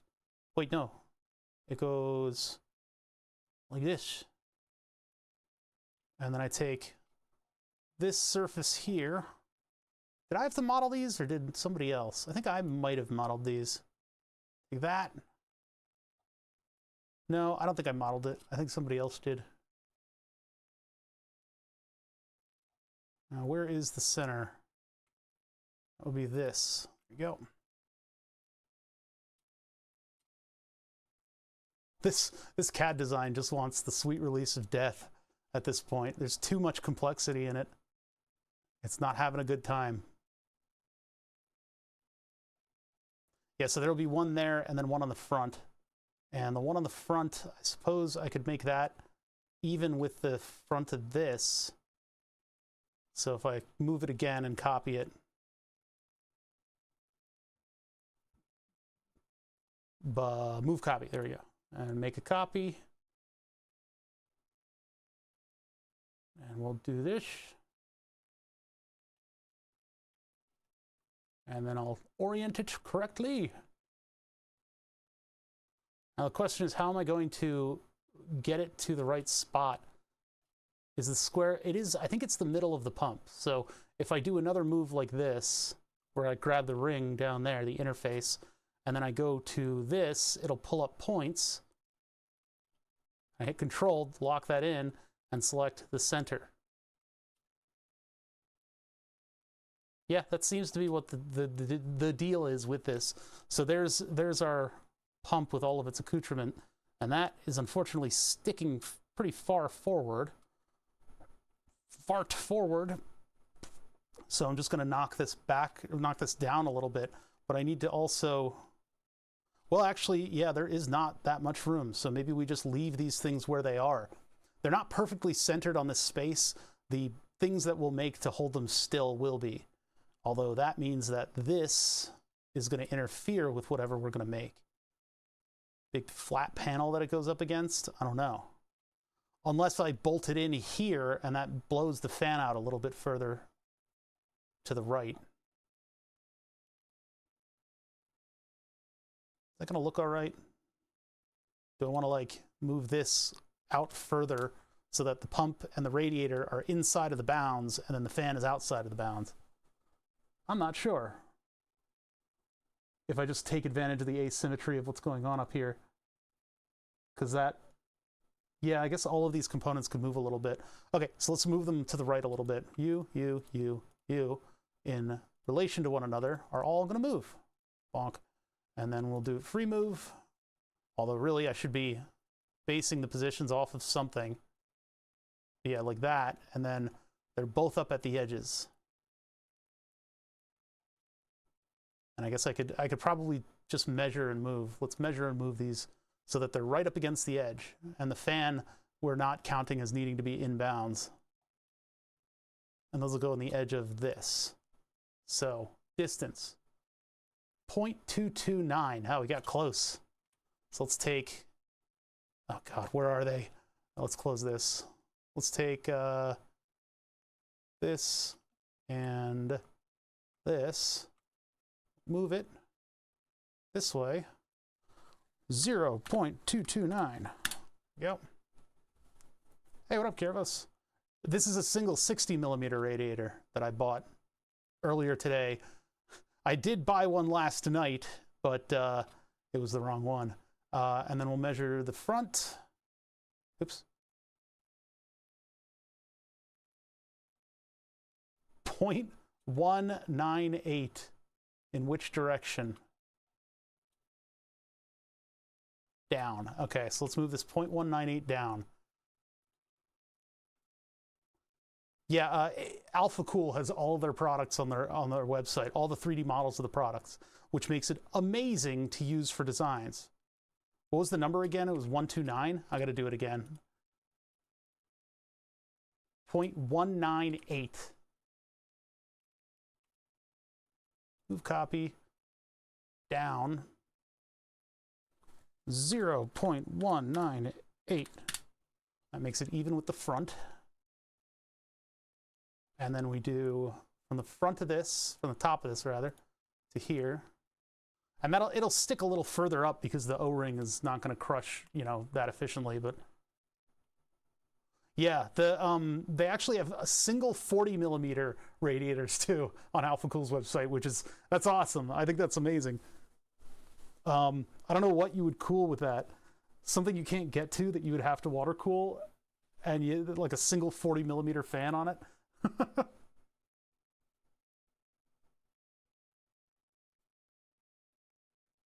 To be fair, the board could probably do with a single 40mm. Although actually, the waste heat from the power supply will do well with what radiator we have. A bigger radiator would be great, but I think it'll get a little bit warm as it is. 7.424. Not that I know any numbers on it. 7.424. 1, 2, and then this, and then move copy. 7.424.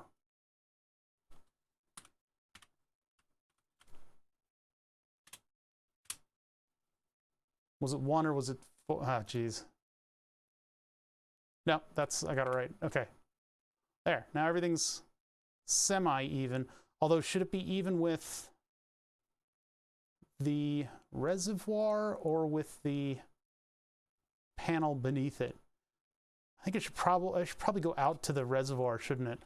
So I should move them away a little bit more.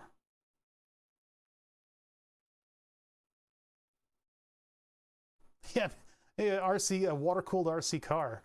Actually, don't they do that? Don't some of the more hardcore nitro people actually have? Really 4.025? That's really 4mm? Really doesn't strike me as 4mm. Huh. All right, move copy. Out. 4.025. Negative 4.025. Nope, wrong way.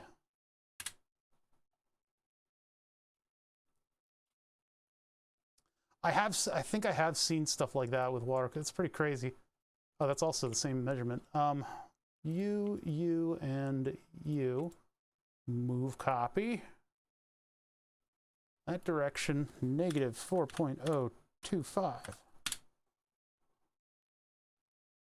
So those are even with the 5 1/4 reservoir. Yeah, that's probably better. And our fan is a little bit asymmetrical on the whole thing, but I don't mind a fan sticking out of the side of the whole design. The rules are kind of fast and loose with this sort of thing. It's all down to what I'm willing to tolerate. We hid the other fan. That one's on the back panel. And we probably don't need a 60mm fan on this, but it's probably a good idea with the power supply doing its main dumpy of heat. And those will hide the tubes moderately well. And then the tube down here is going to have to go to one or the other of these. I think that's pretty good. If we can get this stuff to actually mount in place here, that'll be pretty good. And what I can do is I can actually move the radiator in, and then we'll do a big tower, basically, that'll screw onto a base. Although the base down here would have to stick out like this, and then I could mount that thing. Okay, so it'll probably resemble this piece kind of closely. Oops. Yeah, so what's that thickness there? You'll probably just get it from the model, from the sketch. Oh no, that's too thick. That's too much thickness. I can't handle this thickness. 5mm. So we'll move this in 5mm. Move copy. This way, 5mm. Oh, that did it in one step.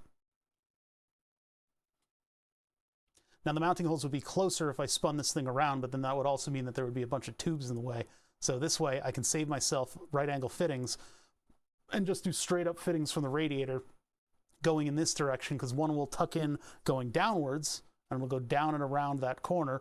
It's already kind of primed in the right spot, although it's a little awkward. It'll still go around there, and then the other one will go, basically it'll have to be kind of a silly loop, just a silly kind of loop there to get back up, because that'll come from everything through the radiator into the reservoir. Reservoir will go down into the pump, and then the pump will go out into the rest of the system. So this is a good spot to have everything. The little feetsies, I need to model those. So let's start a new document. Save it as rubbly feetsies. These are the rubbly feetsies that are on the bottom of the pump. Let me get one of them.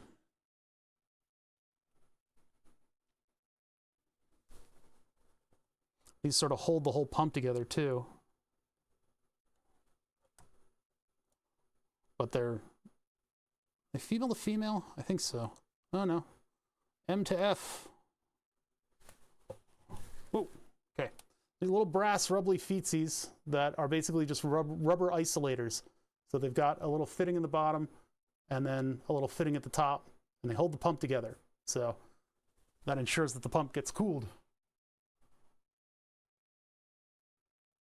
because it holds a thermal pad up to the back of the pump. And of course the pump also dumps its heat into the water. Okay, so we basically have a threaded John, and then we start with a sketch on the, I guess just on the base plate here, and we're doing a bunch of circles. So the overall width of this part, just a bunch of little circles, is 9.9. I'm gonna call that 10mm. Yeah, that's 10mm. 10 milli. Bonk. That's basically all we need, unless I want to make it fancy. I guess I could just include the threaded end, which is going to be, I don't need to, but I could. So 3.85, so that's 4mm. And then there's a brass ring beneath it, which is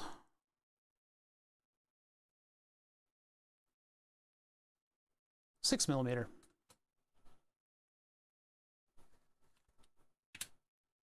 Finish. So I'll take this, and I will extrude this the height of the entire thing, which yields 9.89, 9.9. That's 10 millimeters. So that's 10 milli, like so. And I'll extrude this and this, also 10. It doesn't need to be totally accurate, and I don't want to join it. I think I want to keep it as its own body. I need to unview the outer body, because when you do a join command, any two fusion bodies that are touching each other will weld themselves together. So now I extrude the 4 millimeter from the top. And I'm going, how deep?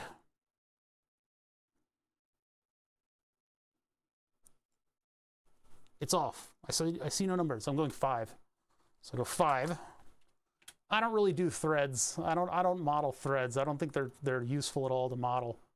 So I'm just going to chamfer the top to imply that it is a threaded piece. Okay, so now the important part is to go into the appearance menu, and now I can go to metal, brass, and put old brass, matte brass, polished brass, knurled brass, hexagon, mesh brass. Jesus, there's a lot. I mean, like, old matte, probably. We'll try that. Oh, that's disgusting. No, that's for a much larger. We'll just do polished. Get rid of this old matte one. Which one is this? I wish they would tell me what they are.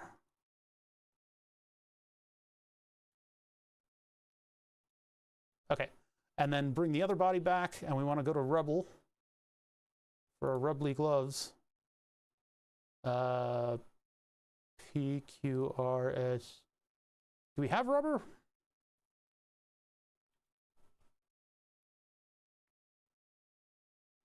Plastic, paint, other base materials.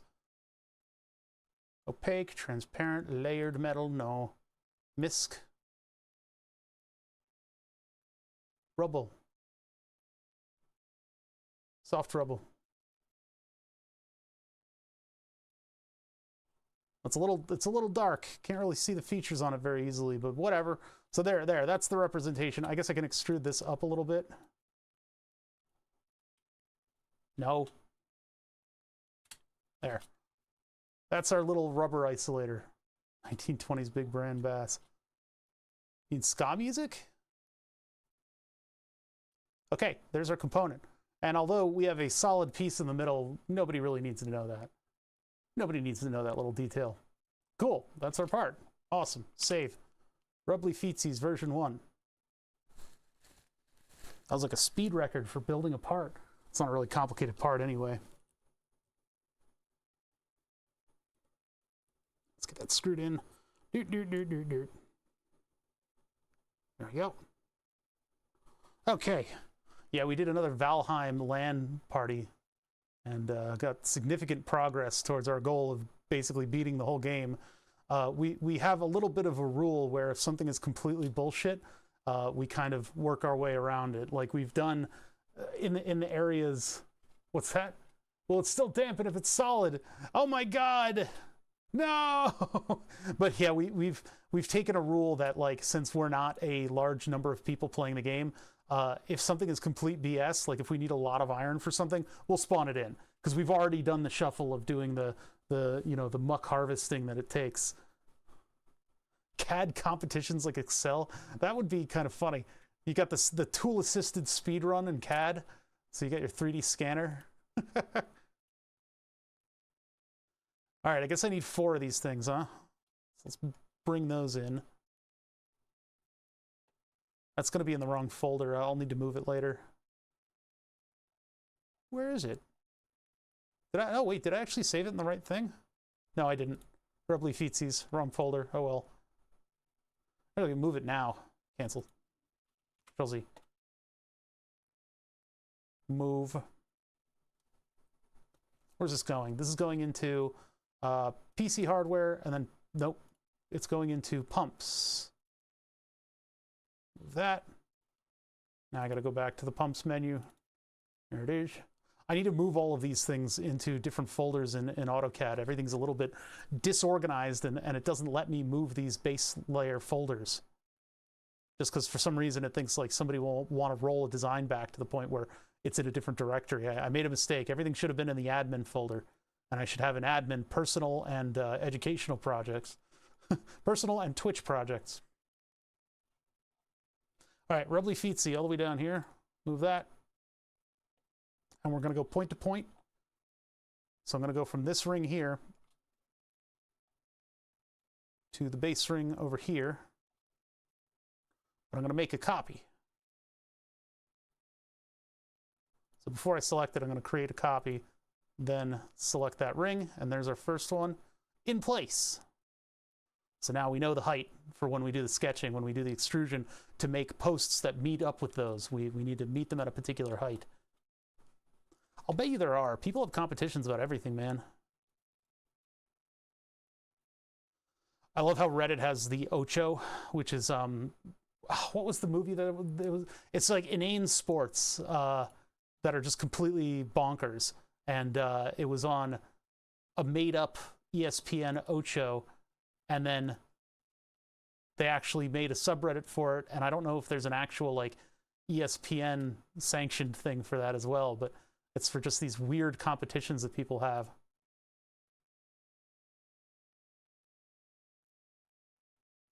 All right, another one. This is a little bit clunky, but it works. Kind of describes me.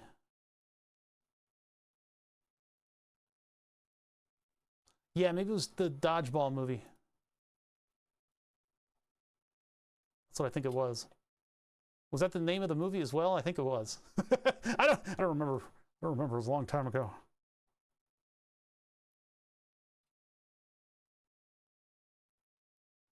There we are. Sweet. So now I got rubbly feets on this thing. That just leads us to start designing the solids and figure out what they're going to look like. It would be nice if this thing would attach on both sides, although it could be two separate pieces. How far out is that? That's like 4 point something millimeter. And then that can come up and meet that, I guess. Oh yeah, that's going to have to come off at an angle too. This will have to move like 90 degrees. Move copy. Go ahead and twist you 90. Okay, that's just there to make sure that we gave it enough height. We had to move the reservoir specifically to accommodate this thing. And I guess I'll have to use that fitting because the nice ones, the expensive looking, cool, nice ones, the low profile ones are going to go on the pump.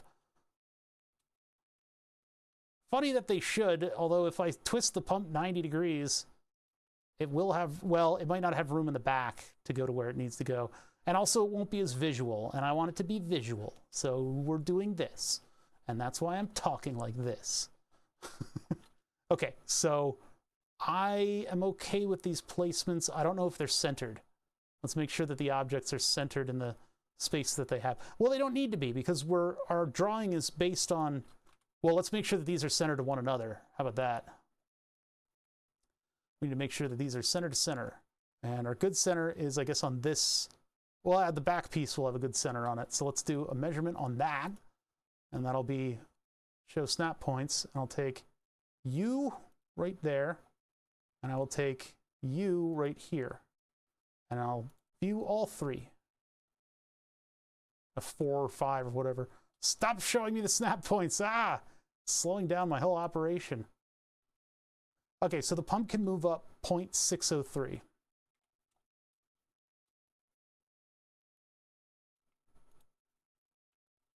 Move and copy.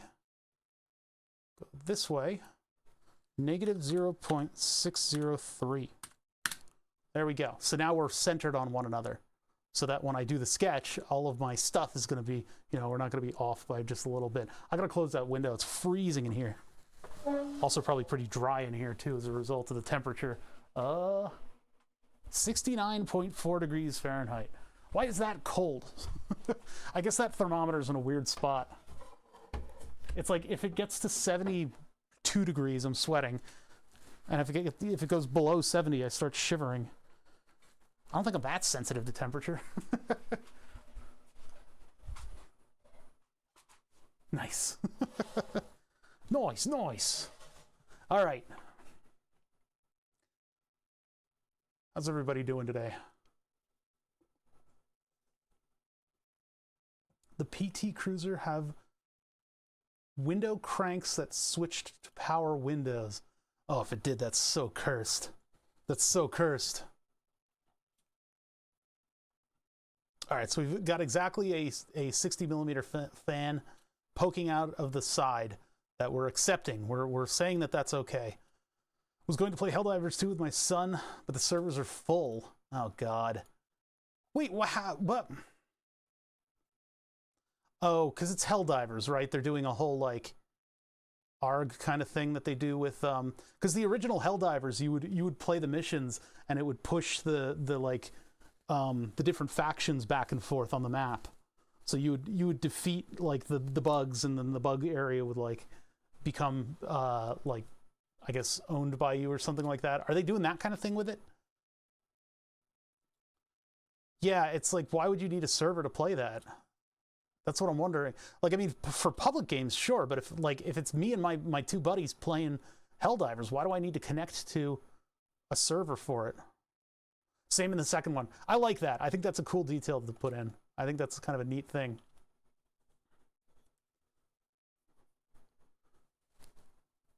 Only 2 factions to start? Oh, are they going to introduce one later on as like a thing? That makes sense. Yeah, we were supposed to play that this weekend, but we got hooked on Valheim, so we did a bunch of Valheim stuff, basically. I've become the tank of the group in Valheim, so I've got the giant shield, the tower shield, and I just sit there and tank stuff. And the only way that I'm effective is if I don't fight anything. It sucks. I have the frost hammer too, so I'm supposed to slow everything down and then tank it. And I kept dying because I kept trying to hit stuff. You weren't invited to Valheim? Well, we're not playing on the Rabaz server. That vampire game, I forget what that vampire game was, but that was kind of fun because I got invited to the server that had everybody on it. And so I was like, oh, that's Bike Man's castle. But all you could see was that it was just like a door on a wall, and I couldn't see anything else. Is kernel anti-cheat crunchy?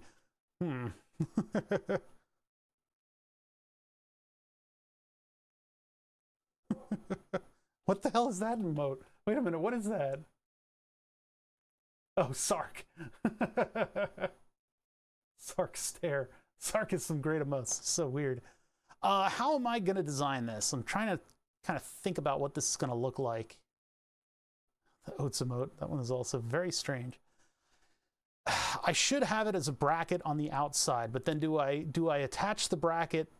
I'm going to have another point of contact on this. But then I don't want to block anything that tubes will be going by. And tubes will be going up and down. I could do a runner that gets through there, not through there, do a runner that goes through there, or I can do just one bracket on each side and it'll just kind of hold this up, which I think I can actually get away with, making something like this. And then this one will just be a vertical bracket. That'll be an easier print for sure. But then the surface that's contacting the printer will be visible on the outside, which is, I guess, what this one is like too. Double check. Yeah, that's what that one is like. Okay, so we're okay with that texture on the outside. Brother's also making his water cooling system at the moment. We'll use copper tubes. Oh, yeah, you gotta be well, using copper tubes is fine, actually. Don't allow any aluminum into that system because that's what got me in trouble. That's what made all of my stuff disintegrate, is the aluminum in contact. And then any other, like, steel is out, just copper and brass. And nickel.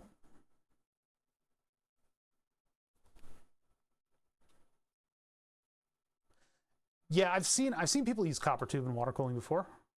The radiator's copper, exposed copper, after all.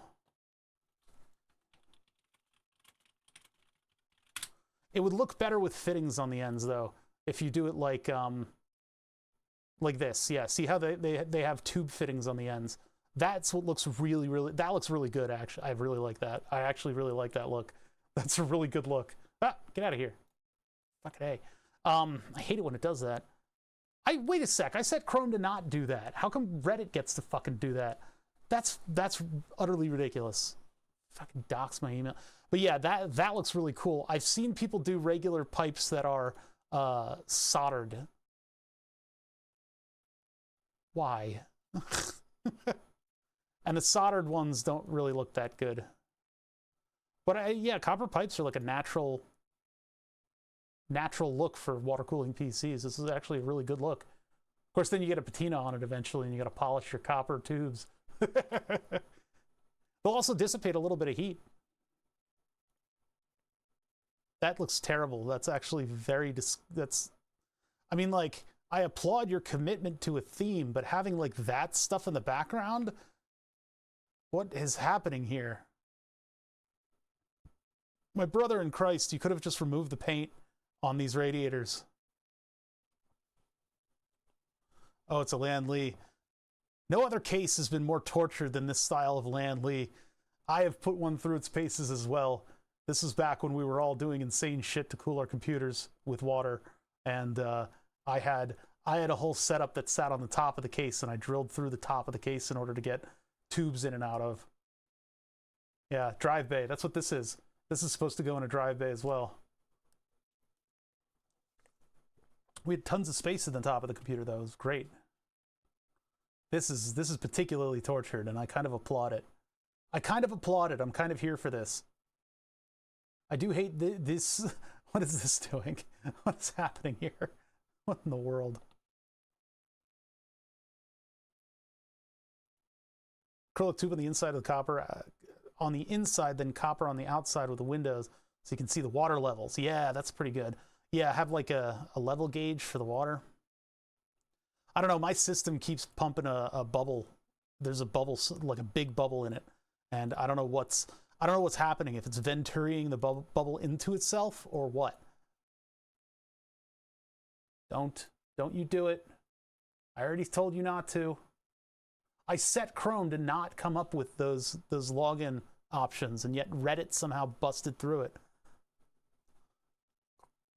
Well, that's kind of neat. They're not using like bespoke, and yet they've got the black Noctuas in front. So this is a relatively recent one, but they just took blocks and attached it to everything. That's my style right there. Only I go through the trouble of nickel plating it afterwards, so it's not reactive. Yeah, because like bending copper pipes is nice and easy, and it's sort of a natural look for inside of a computer that has copper in it anyway. That's hilariously Victorian. And then EKWB has those wooden blocks, so you could really make it look like a 1940s radio or something. It still does it, but only on Reddit. I told it not to dox my normal email, so that when it does come up on stream, there's only one email address sitting there, and it just did it for both. And like, I set Chrome to, maybe they unset it during an update or something, those little bastards. I hate the modern era of having a settings that they can unset during updates. Analog gauges with the temperatures and RPMs. That's cool too, if you can find those. There's some, I mean, automotive, you can find any style of gauge, but I mean, if you can find old-timey style gauges and stuff, that's a really cool look.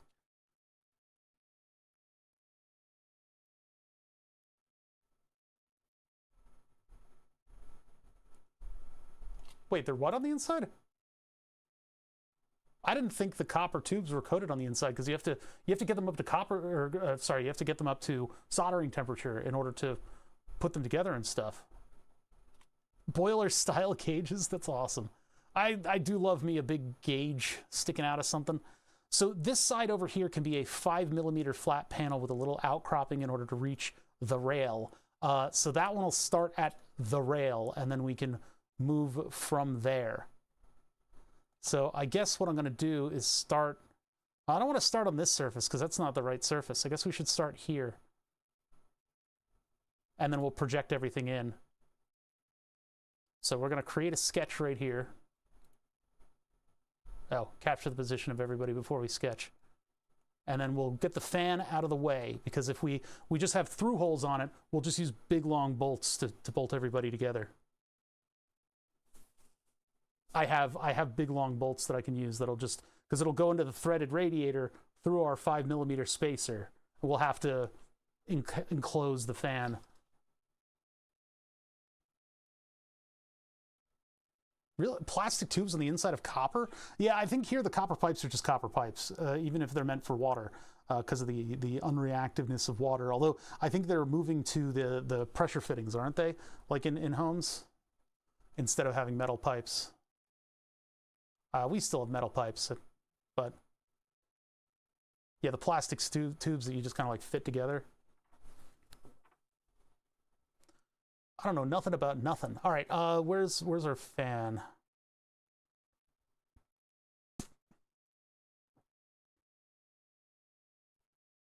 Oops, no, that's not it. DDC pump, 1422. You, go. Okay, so into our sketch, I am going to project these holes. 1, 2, 3, and 4. And then I guess, since our sketch is only that bracket, well, what do I want to do? Hold on, I'm thinking about this. Which one is already in the sketch? This one's already in the sketch. So if I project this outline onto our sketch, that'll give me all the centers that I need and stuff. So I don't need this, I just need the outline. I just need the surface. Okay, there's that, and then I'm gonna need the lines of this, but this model is all cursed. It has weird features, so if I'm actually gonna get the width of the channel, I need to get this one, not the one above. Come over here and get this one. And that would be our channel that we're mounting to, and that'll be 3 holes for that. I'm gonna measure this while I'm here. And that hole is 6.8? No, wait, diameter, 3.4. Oh, I'm dumb. I am dumb. So I will take a 3-point rectangle, and I'm going to go from here, we're still tilted a little bit, to there. What just happened? Wait, where did what happened? Oh, that's so much cleaner. Okay, so let's see here. Oh, there's a crimping thing for copper? That's kind of cool. Rectangle, 3-point. We're going down from this thing.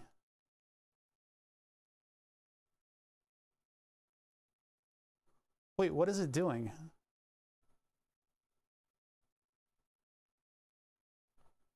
It wasn't stretching my rectangle out. What's going on there? All right, hold on. 3-point. 1, 2, 3. It's a solid line type, starting here to here and up. There it is. To the very, oh, I don't have that projected in. Hold on. I need to project in this. Not this one, this one as our limit. Motion detected at the front door. I don't have a tracking number for that RC car frame yet. I'm getting concerned about whether or not it was ripped off. Look at what's happening here. Like, it clicked on something else, I guess. Oh no, there we go. But why is that? I swear. Create rectangle, 3-point. From here to here and up. Why is there a dotted line that's appearing? Very strange. From the midpoint of that thing. Strange. Okay, so we're going to that line. That puts us on the outside of the... Wait, that's not on the outside of the bar at all. What is that? That's a... Where did I find this line to project? What's going on here? Okay, Control Z. I'm having the worst time making this rectangle.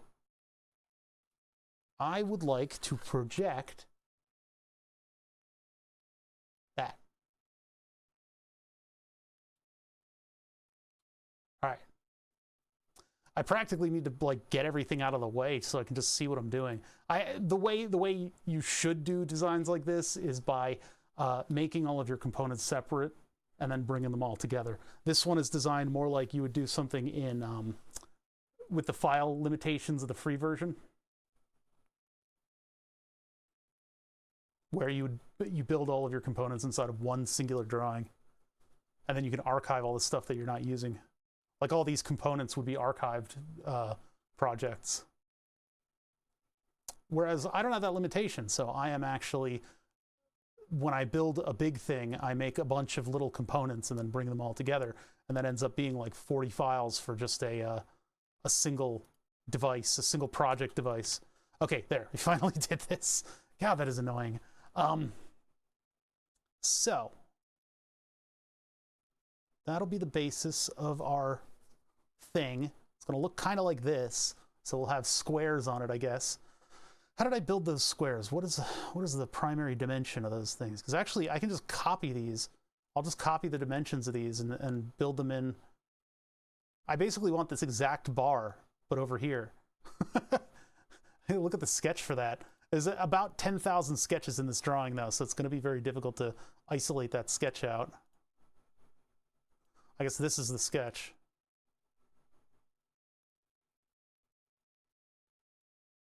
As the program eats itself when opening this. Okay, there we go. What are your dimensions? What is that measurement for? Oh, the holes. Okay, so we're 30 between holes. Let's start with that, I guess. And then these were square cutouts based on both locations, I see. And then there's a centerpiece. I don't know if we'll do a centerpiece, and then it's 5. Okay, so 5, very simple measurements then. 5 in from the edge. Okay, cool. Finish that sketch. Let's bring us back to modern times. And then we want to get into this sketch, which is all the way down here. So it would be another projection. So I need to project this one here. That. And then go back and do, I need a center hole.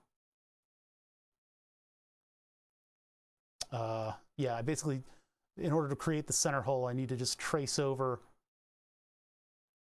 the lines. So I'll do that. And then this, I think those were not construction. Hold on, Control Z, bring the sketch palette back over. It kind of, I wish this was built in somewhere else. I guess I could attach it maybe at the bottom, but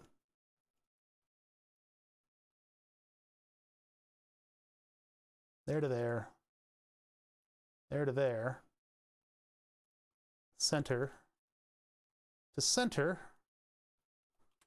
and then 2 more lines. Okay. Center, and that goes 30. We don't have 30. We don't have 30 to give. So let's go like 15. 15 and 15. I mean, or I could do 2 lines and then measure it out from there, but yeah, we'll do 15 and 15. This will get 3 fasteners as well. A little bit wasteful. Actually, that's kind of close together, isn't it? Yeah. Well, let me put the holes in. Maybe then I can actually see what I'm doing. I can't see a thing right now. And then this one's 3.4, and it's not construction. Boy, oh boy, can I not see what I'm doing right now. Hold on a sec. Let me get the rail out of here. There we go. Oh, that feels better. I can actually see what I'm doing. Why? Oh, because I was in the middle of an operation.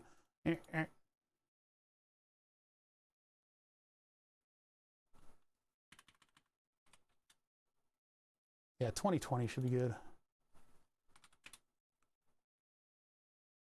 And then 3.4 on this. and then 3.4 on this. They're holding up kind of heavy stuff, so I want to make sure that there's enough material. And 5 millimeters is pretty rigid in PETG, but 3 fasteners should also hold it in a pretty nice position. So there's that, and then we're using this as the basis for our squares, and then I guess our squares should probably go up to this. So I'm going to project. Well, actually, I don't really need to project it. I just need to go to it. So if I do, well, I'd be coming in 5 millimeters from over here to where it would have to line up to this, and I don't have a reference for that. Let me just put a line across then. Can be a construction line. And then I will do construction line in from here, 5. Do that on the opposite side as well. Whatever's left over will be kind of a center thing. And then I go, oh wait. Oh, I didn't need that. I didn't need it. I didn't need to do that. Didn't need to tie them together. Oh well. Nothing lost. Nothing lost. 5 and 5. That's the 2 posts there, and then what about the middle? Bring that center to here. I guess I'll do 5 and 5 on this one then. And then this center, go 5 off of that. I can just do a rectangle on that. There. So those will be our 2 posts. And then I need, I mean, essentially I could do, well, I mean, the fan, if I get the radiator out of here and look at the fan, I guess I could just make a fan mount and that'll get to where it needs to go. Because the fan stuff, I can block it a little bit, but I guess if we keep it square, I could keep to that outer perimeter. Maybe we should keep it square and just do the shape of the outer perimeter, like this thing would be part of it, but I need to project in. Oh, is that a surface? It might not be. No, that's a surface sitting behind this, so I need to project in this. I'll take the front of it. If I can. Oh, there's that missing O-ring. What is that doing there? What in the world? What is that? There's some weird stuff in this model. I guess I'll just take that, and I'll take this, and then this. So it'll be a bit of a weird shape, but it should certainly hold everything. And then I just need to extrude it. So finish the sketch, take this, this, this, this, and this, and this, and this, this. Just gotta click on all of the stuff. That center pill is a little weird. I guess we'll deal with it. 5 millimeters out. Boom. This is a pretty universal part too, except for I need to meet the rail. No, wait, I'm on the rail. Yeah, this thing is on the rail too, right? Oh, this shouldn't be even with the rail.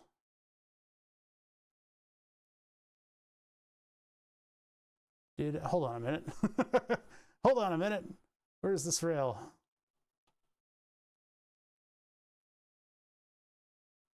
Yeah, okay, so this stuff needs to meet up.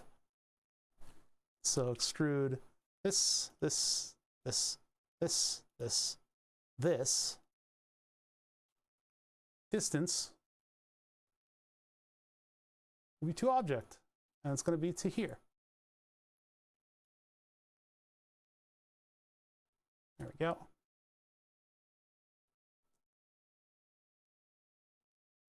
Looking pretty good. Now we get to chamfer this thing to within an inch of its life. Everybody gets chamfers. So, well, fillets. Nope, actually chamfers. And let me stop looking at the sketch because that's getting in the way now.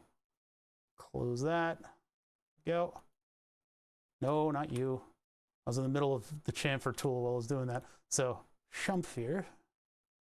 Let's get the outer edges. There, and then here. I think it's 5. Yeah. No, actually, I think those are 4s. Well, the dialogue is completely gone. There was a little text box where I could put everything in, but I guess that's a 3. Yeah, that's a 3. Okay. Those to 3. I'll do a big one on these. And these chamfers will print perfectly because they are... Wait, why is the sketch still visible? I thought I told you to go away. Why does it continue to defy me? Okay, there you go.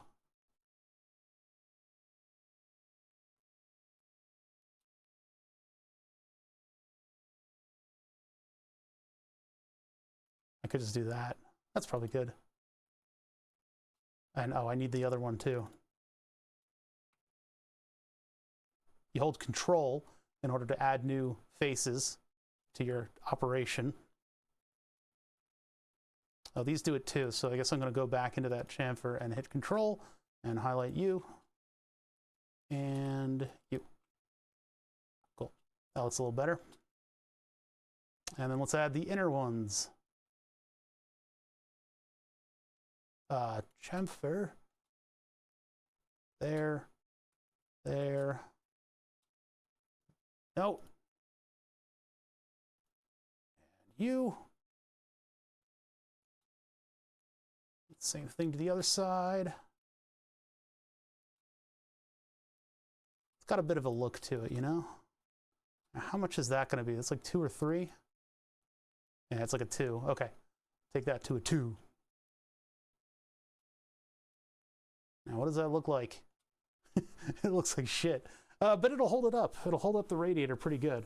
I would, you know, the 5mm is pretty strong. It'll still, I could still probably cantilever it. Like, it's still probably like bend it back and forth a little bit. This one has the benefit of having a couple, like, it's got like that center thing going down it, so that kind of rigids it up. Is that how you should talk in language, speak words? But yeah, I think that'll be pretty good because that'll hold this pretty nicely in position. We got to figure out what we're doing about the pump though, because the pump's a particular different challenge unless I turn the pump 90 degrees, which I'm not going to do. So I want to get that pump mounted in a similar manner. And I guess the way it's going to be is it's just going to be like a big C-mount kind of looking thing. Yeah, I guess that'll work. We'll have it stick out the same distance, I guess. 5mm from that face. All right, so let's make this look proper, because I guess that thing's ready for printing. And I guess this is my modified black. That's a little bit lighter so that you can see what's going on. And then we can look at the fan. Where's the fan? Where's the fan? My voice is getting a little rough. Boom. Look at that. Now, that is asking a 5mm print to do quite a lot. I think it'll be okay, but it is asking for quite a bit. I guess that doesn't meet up with... I could have moved the radiator over even more and met up with this face here, and then it would have been even on the outside. But we'll leave it the way it is. I think it's okay the way it is. It's not exactly going to fall down because there's this thing right here that's very rigidly mounted to the rails. So over here, I need to make a kind of a weird looking mount, and it's probably not going to be too happy with me. Actually, if I did go out this distance, then the distance to this, then the bolts would stick out similar to how they do here. I would have 3 bolts sticking out of the end, because I don't know if I have... Those are maker beam bolts, and they're ridiculously long. Do I have any more of those? Or do I have a shorter one? Let me take a look at the maker beam stuff.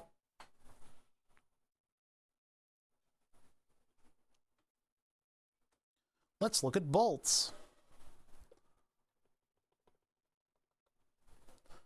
Bolts, bolts, bolts, bolts. Oh, hey, the whirligig is spinning. That's neat. Got a little active moving things on stream. It's good to have.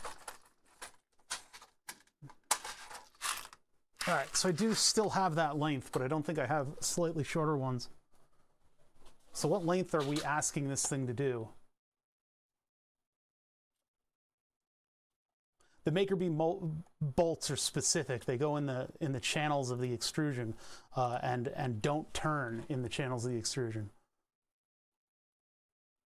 So we're asking it to stick out of 12.825. Oh, geez. So we need it to be like 14 millimeters, something like that. Although it's sticking out of the maker beam, so maybe I need to get a section of maker beam over here and see how much sticks out of it. Yeah, let me get a little section of maker beam. They're usually floating around here. I haven't seen any lately. I have to go to the scrap bin for that. Scrap bin, what you got?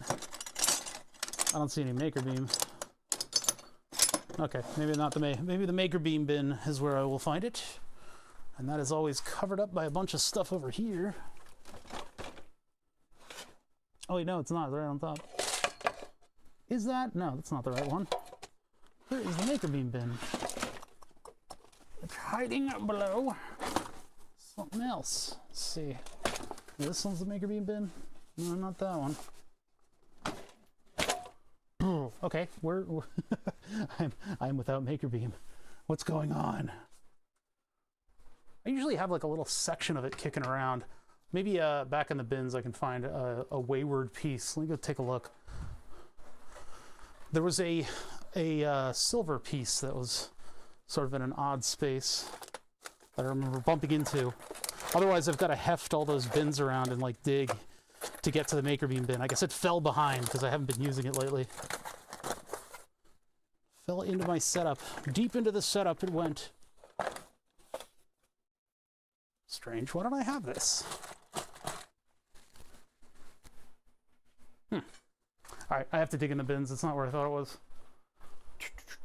Is there a piece just like floating around out here? Usually is. I've been doing so much synthesizer stuff. I guess I haven't needed to use maker beam. What are you?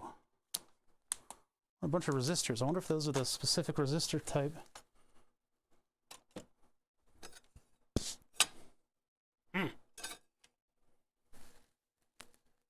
No, don't see it. Okay, back over to the bin. Oh, it's this bin here. Okay, no wonder I couldn't find it. Now let's wait a second. That's not the bin. One of you stupid bins has all of my maker beam stuff in it. I will find you. Oh, here it is. Okay, section of maker beam. Check.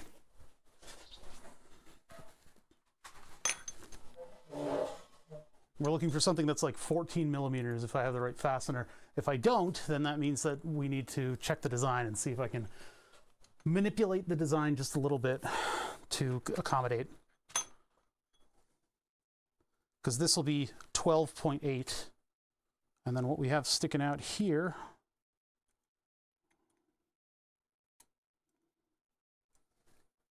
$10. Yeah, so that's not going to work. So it needs to be the longer than this one, and the only other length I think is this. Let's see if there's a different length. There's a bunch of different lengths in here, and we gotta get it right. Gotta get it right.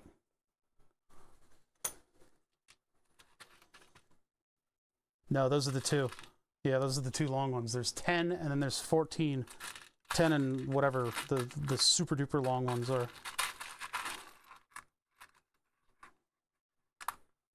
See, that one's super long. And that one's just the size below. Yep, that's all I have. I have no other lengths. So we should probably design it to use the longer length, which does give us a little bit more room. So our 5 millimeters needs to be basically based on... how are we going to do that? I can move the object out to where the two are even, which means moving it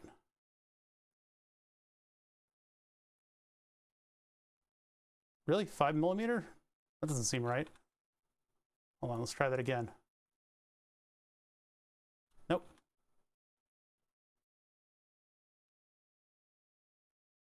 Five millimeter. Why is it so clinical? Why is that number where it is? Okay, so what I can do is go back to the step where I lock the objects in place, and I double click on it, and then you enter that step in order to edit that step. So now I can take my two objects and move them out, and all of my projections for the sketch will move with them because they haven't been created yet. So if I go into the radiator and the fan, move them in conjunction with one another, move them together, and I just move it, boop, 5mm, click OK. Now I finish the position step and everything pops into place right where it should be. And now that's as thick as the other one, which means it'll be a pain in the ass to move around, but oh well. So now that is not even with the outside anymore, but the 3D prints are all in alignment with one another. It's all the same sort of style on that area. Okay, so where's this? I guess this one will start here, maybe? Because I'll need to do, like, what's that even going to look like?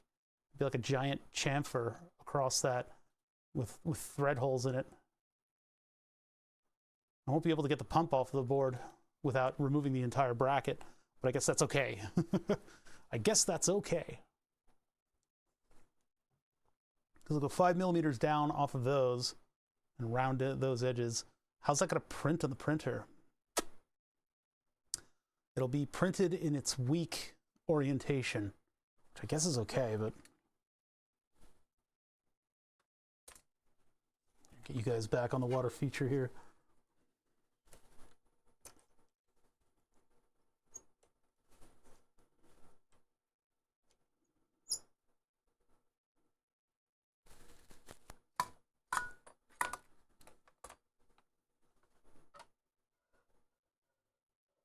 It's gonna fall and scare me.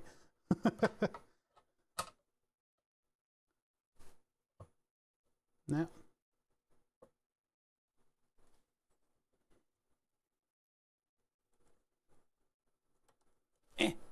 Damn it. The camera's loosening itself on the thing.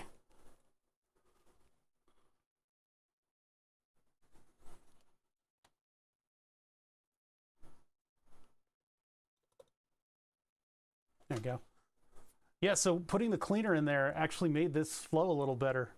I don't know if that had anything to do with the cleaner or not, but it's actually, that's spinning pretty regularly now.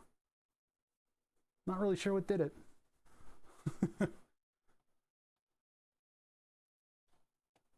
Okay, so what is this side gonna look like? We can finish this one pretty quickly if I can get all my ducks in a row here. Would you just duck and call me? Let's see. So our sketch probably should start where I'm going to extrude everybody from. That's sort of this surface out here is where I'd like the sketch to really be. If I sketch it here, that's not really the right. If I go from this distance, then I guess I can get it out to where it needs to be, but it's like, it's just kind of weird. Just kind of weird. And do I want to keep this in the same spot? Yeah, I think I do. Because I'll have the 3D print. Maybe I'll have the 3D print stick out from here and just make it look like it's attached to the side. Just have a piece up against it for no reason.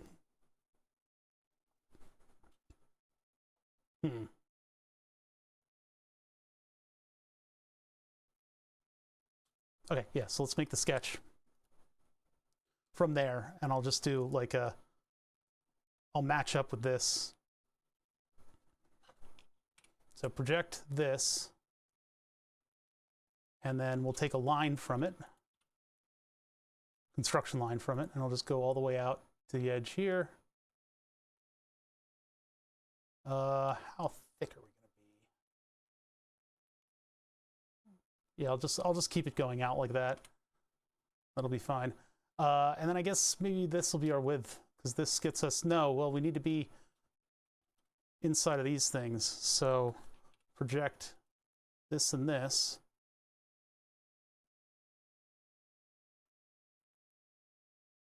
Yeah, because that'll give us our outline. We'll do a 3-point rectangle from here to here. And it is a, yeah, it's a solid one.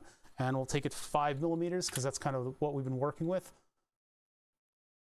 And that'll get holes underneath it. So we'll do the same thing over here, here to here, and then 5. Oops, no.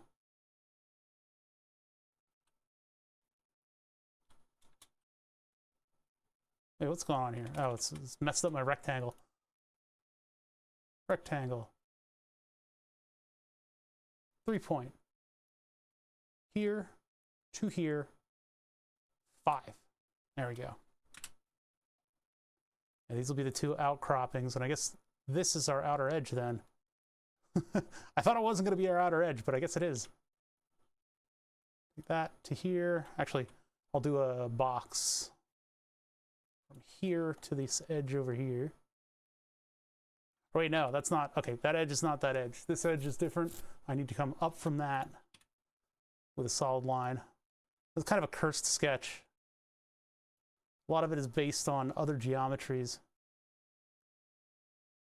And a lot of it's kind of arbitrary. It's like, we don't need this, but it'll be fun. Is that enclosed? It's not. Here to here. Why does this one get a dot? Oh, I guess it got a dot previously, but now it doesn't. There's all kinds of weird stuff that this CAD program does. Let's see, and then our overall box is going to go all the way down to this, and it'll we probably do windows in it too. Everything is so busy with this drawing that it's tough to figure out what's where. I need to go into the 3D view for the drawing to help. So I'm going to project the very bottom here,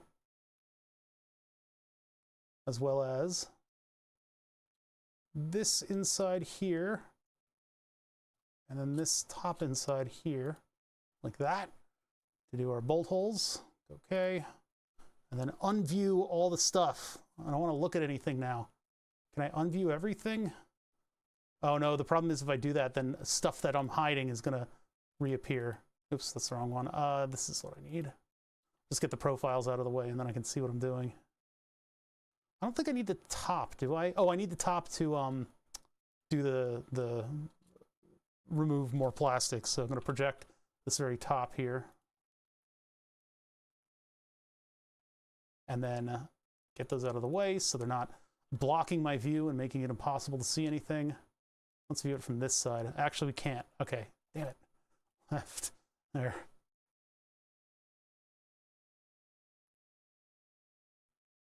There we go. Now I can think. Room to think. Is that crooked? No.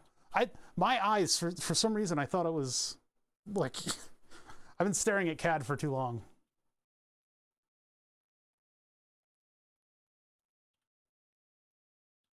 This can be a regular line, and we're going all the way down to here. And then I'm doing the same thing over here. Really, it could come from down there, but whatever. I'm just going to draw over stuff. These are cursed files. Cursed. Now we need the center construction line. Actually, yeah, I'll do... this will be a construction line. Oh, I need one from here to here in order to make it.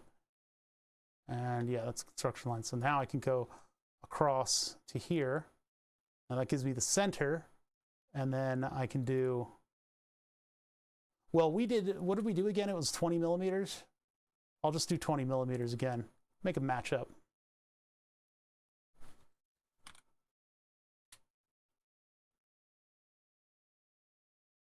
Because it doesn't need to be half. It should be out on the edges a little bit more than that. And then 3.4s. 3.4. Center. 3.4. And then the edge. 3.4. All right, and then I did a center pillar on the other one to reduce material. Should I do windows in this? Because this is going to stick towards us. And that one should probably have a bunch of it should have a big hollow on it. So I'll do, this is purely decorative. This to this. Actually, let me just close the whole bottom here. I'll just go from here to here, and then I'll take that surround, this, and inwards 5 millimeters. Inwards. Oop. That's gonna look stupid. It's gonna look really stupid. And then I should probably do like, I don't really know. I don't really know. It's not gonna, like the other one lent to doing this, but this one I have these two features in here. So if I do a center hole, I guess that would reduce stuff a little bit, but which would mean I have to go from here. How am I going to establish center? I just do from this to, I don't have anything to grab onto over here. Would have been like center to center.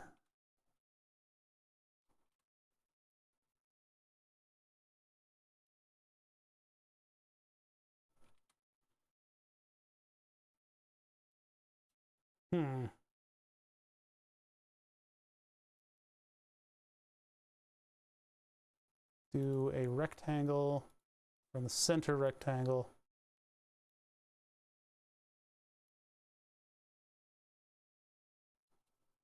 That defines that area. And bring it in. Or I could just leave it the way it is, actually, and just have that cut out. There and there, cut into it. That's a little weird looking, but I don't know. I don't know. The chamfers will hopefully strengthen it up a little bit. Let's try it. What's the worst that could happen? So,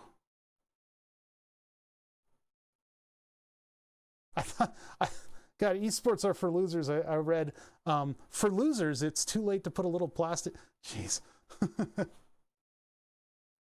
Everybody wants the plastic fish in the reservoir, but there's actually a product for humidifiers to clean them. That is a little fish that you put into the little plastic fish that you put into it, into the humidifier reservoir. Whoops, I need these. And do that 5. There's that part of the feature. And then these. And those will get big like support features on them. 60 mil. This is going to be a challenge for the printer to do.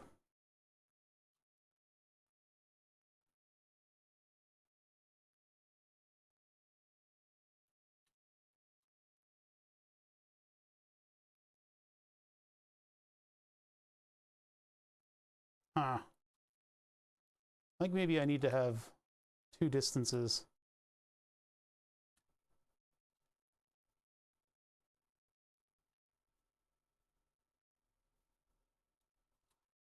What is that going to be like?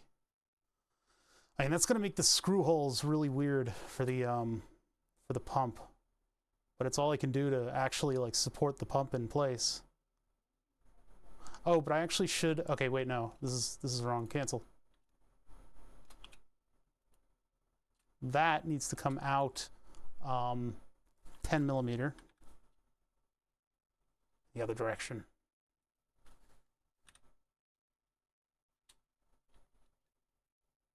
What's that little bit of space there? What's that all about?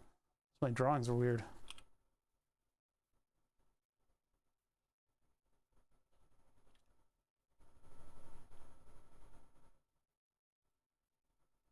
Yeah, the problem with that is that I can't get into there to put a screw through. I mean, I could put like a plastic post that the pump just presses onto. It's not like it'll go anywhere. Maybe that's what I do. But then this will have a side feature with the post, and it's the bottom of the print is this. So a side post is a weird thing to include. One sec, let me just get rid of this.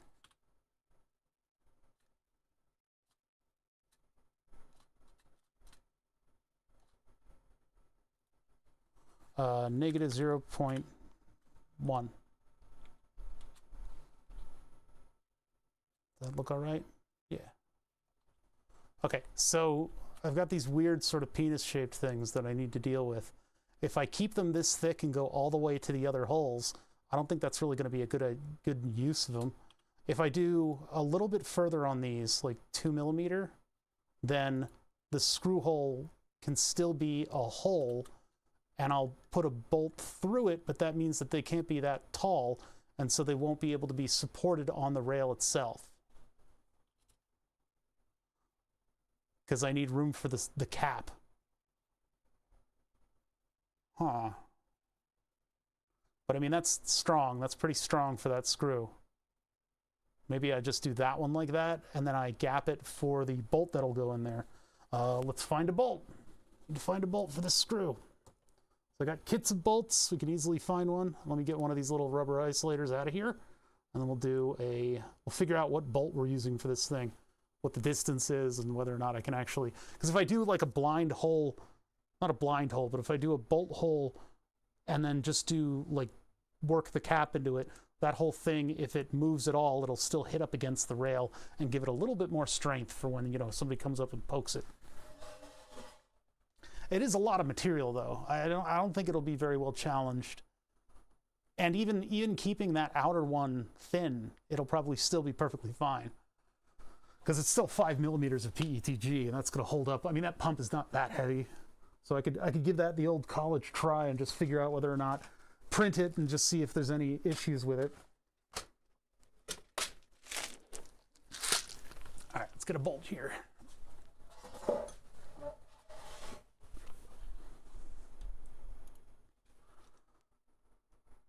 Look at it go. Beautiful. It's beautiful.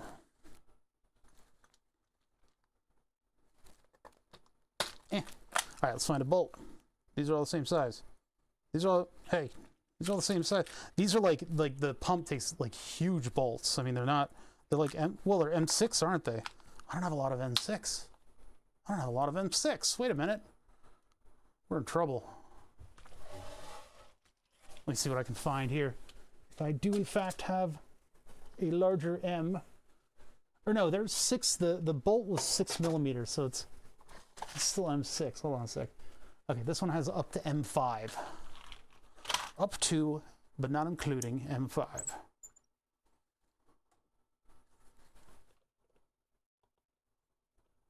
Why is that moving?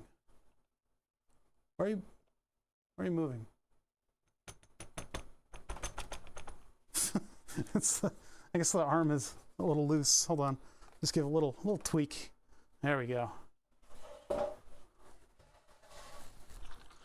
I don't remember ordering a dolly. Oh yeah, definitely not. Okay, so it's not as big as it's not M6.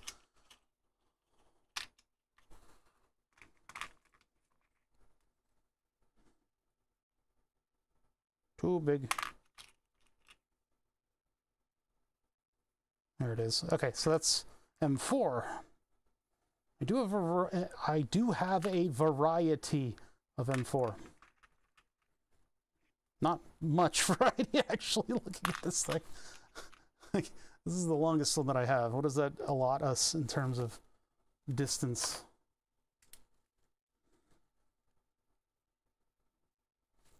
So 15 millimeter. Actually, wait, we're going all the way up to the cap head. That's 20 millimeter. So let's see what this is. There's not a lot of threads in this, so gotta make sure we're using it right. All right. So the distance from, oh God, it's too much stuff.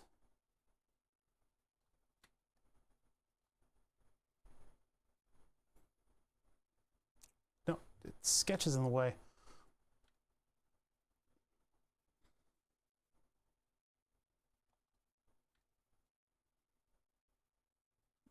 I don't have clear line of sight.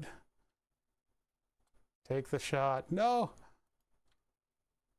I didn't highlight the right thing. God damn it. All right. Close. Here. No, not there. I didn't want that. That's the wrong. Okay. Inspect. Here to here. 20.049. Well, that is a happy coincidence right there. That is an extremely happy coincidence. I didn't measure the height of the pump to be anything specific, and then with the length, this is like a 22 or something like that, and you get 2 millimeters into the fastener, and then we get about 19-ish, 19.24. So we have 1 millimeter to spare for this fastener. So basically we need to make the hole 6 millimeter. Well, maybe we take it very specifically because we want it to actually fit in. So if that's, so that fastener goes 19, and then we come back 4.4. So 4.4. So I need 5.4 basically as the bolt head, and that'll be 6.8. So 7 millimeters, 5.4 in. That's a happy accident. Actually, I could take, oh no, that's too big, yeah. Okay, so we'll have to make another sketch for those. While I have the numbers in my head, I might as well make that other sketch. So where's my body? Where's it gonna start? Well, it's gonna start not on the body. It'll start here. Create sketch. Where's create sketch? Am I in the middle of create sketch? No.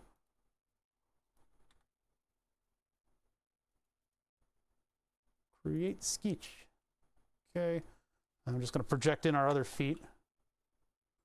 I only need the centers, but I get the whole thing.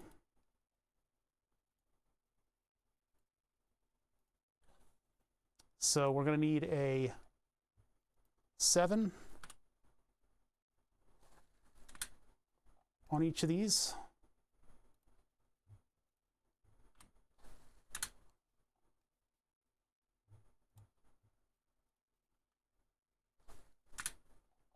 I guess if I modeled the screw, I could use that to project the cutting element. And then for the threads, I want it to be a loose fit. So that's let's make it 4.4 because it's 4.2.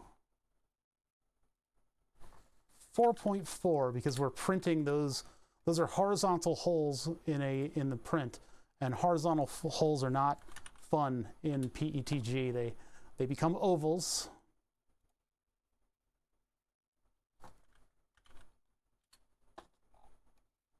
You want to give them a little wiggle room.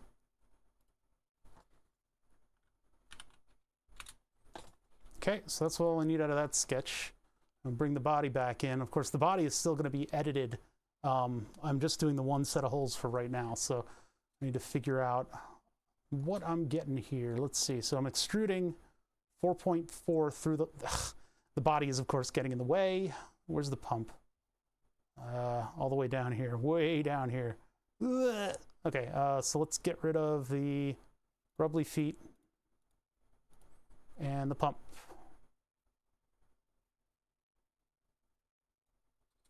There, now I can actually get to the stuff that I need to. So let's take these through the whole thing. Boink. And then I'm going to extrude the caps. That's the cap, right? Or do I need both of these? I think I need both of these for the cap. Both of these for the cap. Yeah, because that's where the sketch was. Okay, so we're going to go from, so start at body over here.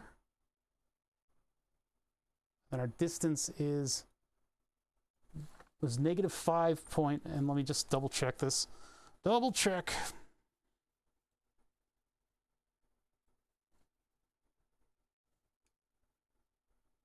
.5, we'll do 4.4, and then 1 extra millimeter, so it's 5.4. 5.4, that's negative. There, so now we have our interior cap heads with material around them so that if the pump gets poked, it'll bend up against the metal of the rail, and it won't be too weak. So let's get well, we can keep the pump out of this for a minute. what do I want to do? I want to do maybe a chamfer here. Well, I get the sketches out of the way actually, because we have, well, most of the holes that we need. We don't know what's going to happen with these yet.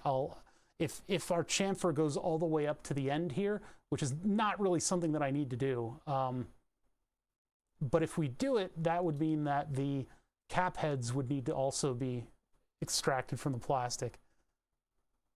But let's do a chamfer here and here, and it'll be a 2 distance one.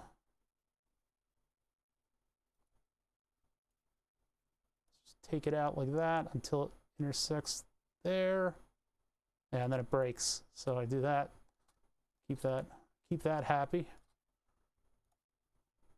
2 distance. I could do it like that.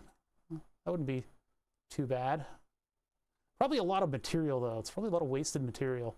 And if I do it all the way to the end, then it's like a fancy hole. I guess we'll just do a fancy hole on that. That'll be fine. And then I'll do the cut for the threads here and here. Bring that through our solids. What just happened? I just clicked a bunch of stuff. There's so much stuff in the way here. This is why isolating things out is probably the better call, and having a bunch of different parts files. Yoink. And then I need to take this and this for the cap head. And then the start is going to be object. This object here. Oh no, wrong object. Wrong object.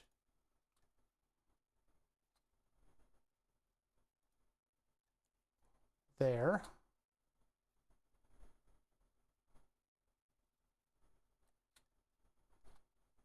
-2. Oh, actually, wait, we need to figure out what this bolt that I'm going to use there is, because we could potentially, I could use a bolt that wouldn't, yeah, because all my M4s are gone. Where are all my M4s? I think I have another kit of them somewhere. We might get away with just -2mm on that. Let's try that out. Oh wait, is it tilting? Oh, it's tilting. It shouldn't be tilting. So we're gonna offset it by distance, I guess.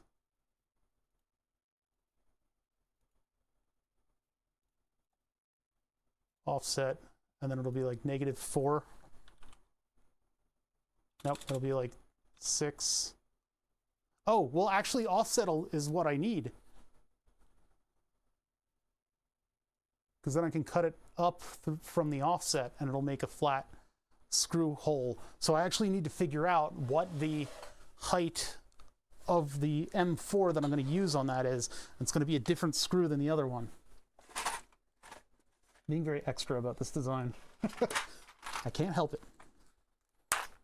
M4 cap. Where did all my M4s go? I used M4s in something and it used up all of my M4s. Those don't fit. These are conical. That's not going to work. So, do I need to buy a screw kit? I might need to buy a screw kit. These are all M3s, so those are out. Yeah, I think I need to buy a screw kit. Well, good to know now than later. Problem is, I need to find an M4 from that screw kit and figure out what the height is going to be outside of the rubber mount, and I don't know it.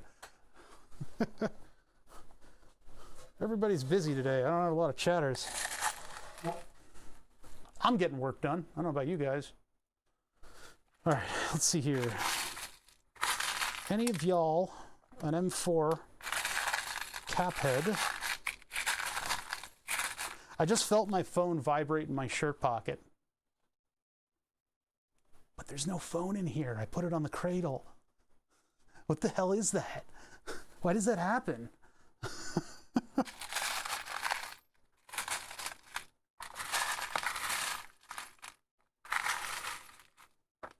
The chances of my actually finding an M4 cap head that I need are very low. So I guess I might wait until I get, because those screw kits will come really quickly. Let me check to see what I've got here. I'm gonna check how quickly I can get a kit of screws. Probably get a haircut tomorrow.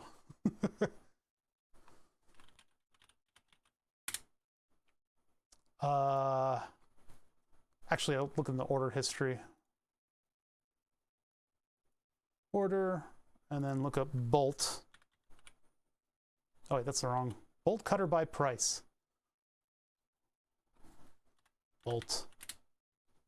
Oh, somebody actually ordered books on the account?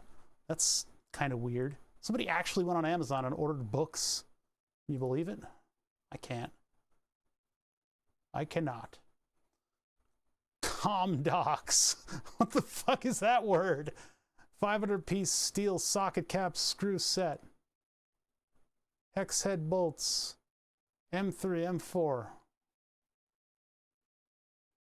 Socket drive, fully threaded. Wait, these are like two of the exact same thing.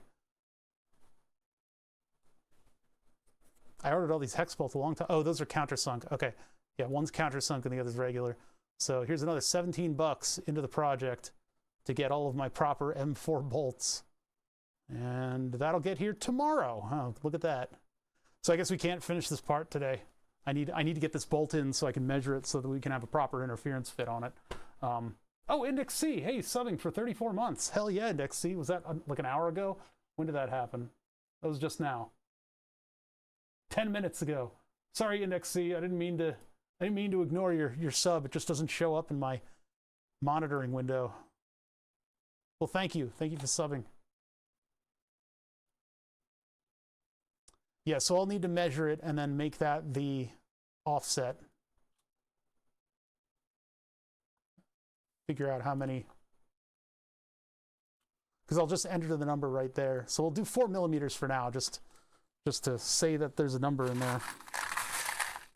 I could also just, I guess, measure the length from bottoming out. Well, there's an M4, but it's one of the long ones. I don't know where those bolts all went to. Some 3D printed project of mine probably has just tons and tons of M4 bolts holding it together, because it's a good size, right? If you're doing like slightly mechanical stuff, it's a nice size to use. But I don't know where they went. There were a lot of them in that kit too. All right, well, anyway, so we've got those two brackets sort of designed. Let's do some chamfering of this thing to make it look good. Don't want to lose that. I want to put that, just place that just right next to where my mouse goes. That's annoying. Where does that go? Go in here. Everything's a mess. We ordered the PCBs today, though. That was a good little bit of progress there. Actually having those PCBs will be very nice. Now this does not need to look fancy. The outside does. So this part here. So let's give some chamfers to this thing. Bonk. And we'll do one distance. Equal distance. 2, 3, 4. That was 2 or 3 millimeter. I forget which one. Wait a minute.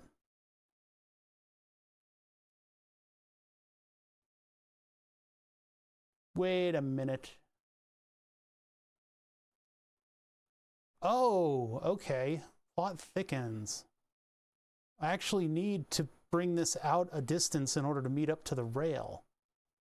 And if I do that, I need this massive stinking hole right here.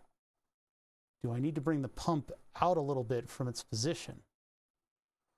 Or, let's see here. I gotta think about this. Hold on a sec. We've got a conundrum.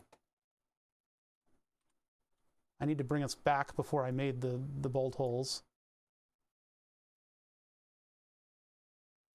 And this actually extends forward, so I might have to move the screw hole. You. Oh wait, I need to go even further back from there. I need to go back to here. This. Oops. This, and the extent is to the rail.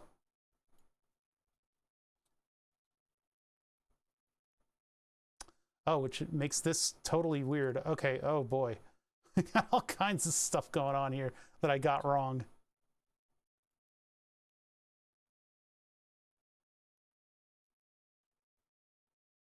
Now, that's why we do these things, is little checks in our process. Now, where is this being created? That's here. To object is going to be here. That actually makes it a little stronger. Talk about wasted material, though. All right, and then do these other steps. Yeah, the chamfer broke.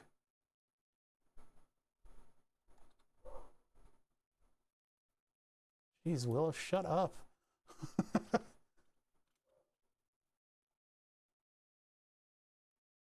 Dog is going crazy. Woo, woo, woo, woo.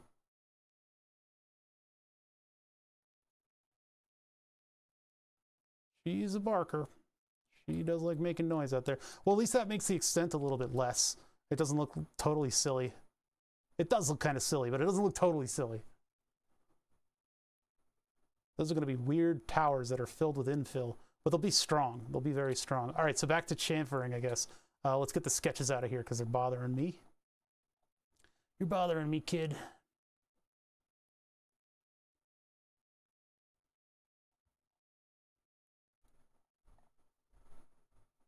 This would benefit from like selection sets and stuff. And did that totally not make the holes at all? Thought I had an operation for each of them. Where's the rail? Oh yeah, those should be... Those are bolt clearanced. Why is there a step in the middle of it? It's like right in the middle too. Oh, that's where the... Oh, so that's the cap head hole. So do I need longer fasteners in order to... Because our measurements are all crazy. No, our measurements should still be about the same. It's just the amount of material behind it, maybe? So from here to here should still be like 19. Here to here. Yeah, 20. Okay, yeah, no, that's still the same. So why isn't the... Oh, because the cap head wants to be there. Oh, yeah, we have a little bit of material to deal with, huh? Just a little bit of material. That is a lot. Well, I mean, going by the size of the fasteners that I have, do I have longer ones? Let's see. No, those are pretty much it. Let me just see about this one. I do have incredibly long M4 hardware, but let me take a look at the long ones. It's a different kit. Oh yeah, a lot of the M4 went into the stick shift project. Here's the super long ones. I think I have these.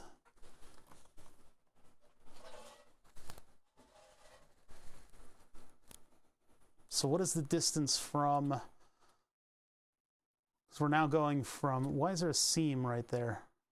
Probably because of that little operation I did to get rid of the... Yeah, probably. Well, that's not a big deal. Actually, it will be a big deal because I'm going to chamfer it. So, but there's like a little step in there. I can get rid of it by extruding. Actually, extrude this to object here. There. That just makes it a continuous sheet. I have drawers filled with those little bolts and standoffs and stuff. Yeah, you can't just get like 4 because it's like $1,000. So you end up getting a pack of them, and then you have them just sitting around. So what is our distance? This is a big distance that we've got to go in order to get to the bolt to the pump. We're going from here all the way to here. That is not an accurate measurement. That's going crossways. So let's try that again. If I use a face, then I don't have to use the...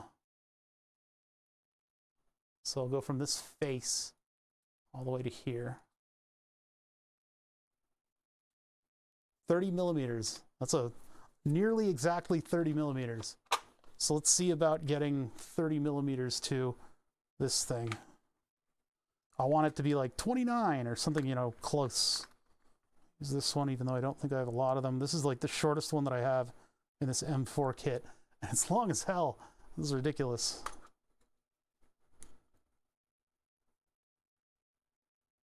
$35 is the smallest one that I have. I should have a 30 in here, but I think I used them. Yeah, everything is longer than this one. Dang, those are some big bolts, and I've used up a lot of them. So I'm either using the 20 or the 30. I don't have anything in between, and then suddenly I have 35. So I guess we need a massive cap head hole. And it should start at 15.5.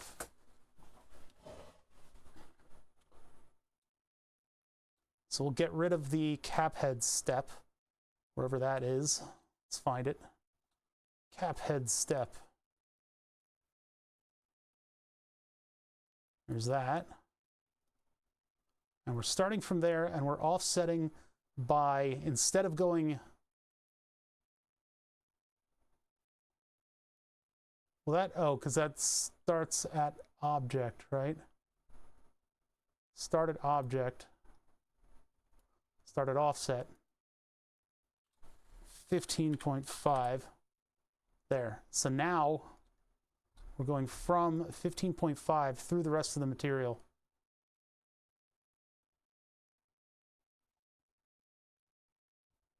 And now we have this bolt crevasse. Now, I don't really want to move those screw holes in. I could move them out, actually. I guess I could just keep this feature and figure out whether or not CAD hates it or not. Because the screw going through there shouldn't really affect it. Well, if the screw is in there, I might not be able to get the bolt out, actually. That's interesting. Okay, so instead of locking my hardware in, I guess I'm going to move the screws in a little bit. It seems like it's not really going to be very well supported if I do that, but I don't really have a choice. Let's do, well, go back to the sketch. I'll move it in just a little, just sneak it in just a little bit. That's the wrong sketch. Not this sketch. No, I went to the wrong one again. Go all the way back to here. That's the other side. These designs are very weird. 18. Where's the other 20? I can't see anything. I don't even know where I am anymore.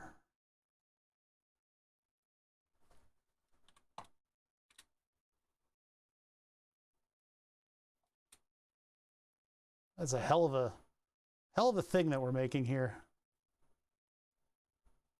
Okay, so we want a chamfer. I want equal distance. I want to do the 4 outer edges.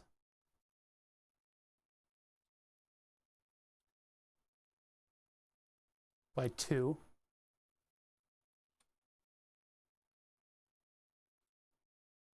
And then we want the inner edges by the same thing.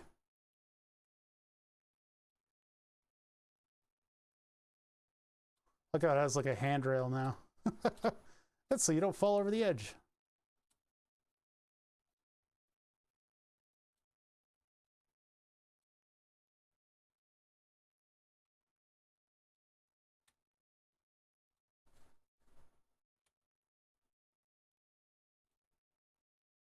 Okay. I think that's it. I don't really need anything else from this. I don't want to like soften up anything. It can just be 2 big rampy things, and they kind of get out of the way so that tubes can run if they need to.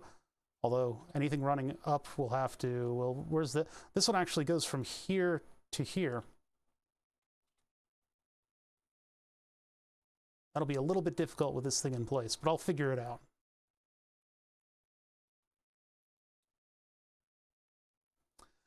Now what I could do is split these and make them a separate part and put bolts here and here and have them bolt on as a different piece. Oh, but if I do that, then I can't. No, that won't work. That won't work because of this bolt that goes up out here outside of the rail. Yeah, that won't work. It's going to be one piece, one massive piece. But I guess the size of everything will lend to the 3D printing pretty nicely. Now what happened to, oh yeah, these and then these, and then this one and then this one. Oh no, that's the only one there. Did I get rid of I guess I got rid of the cap head step on that one. Maybe I didn't finish it.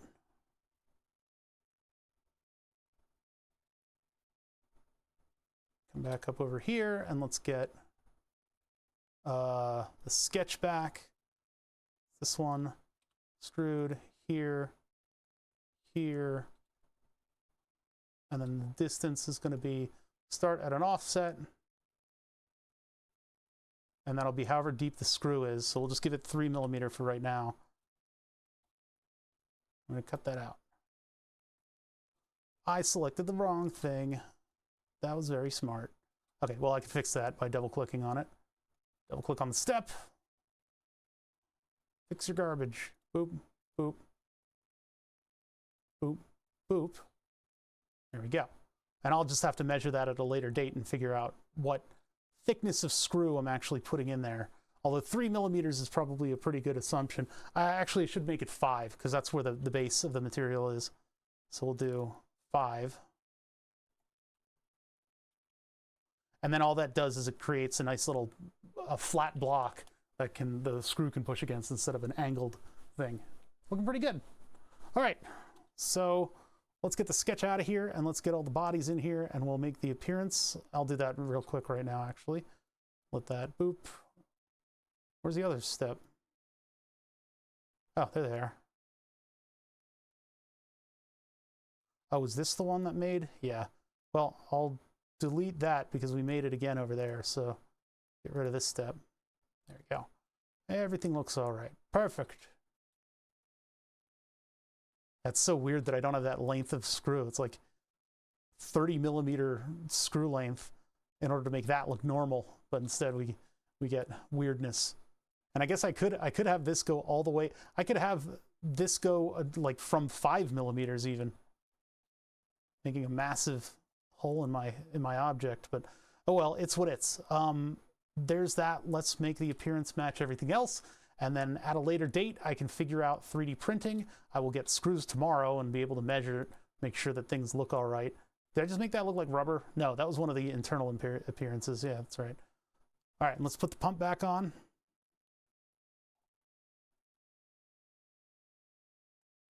Bonk, bonk, bonk, bonk. And then the pump. That's not the right one. There it is. Sweet. All right.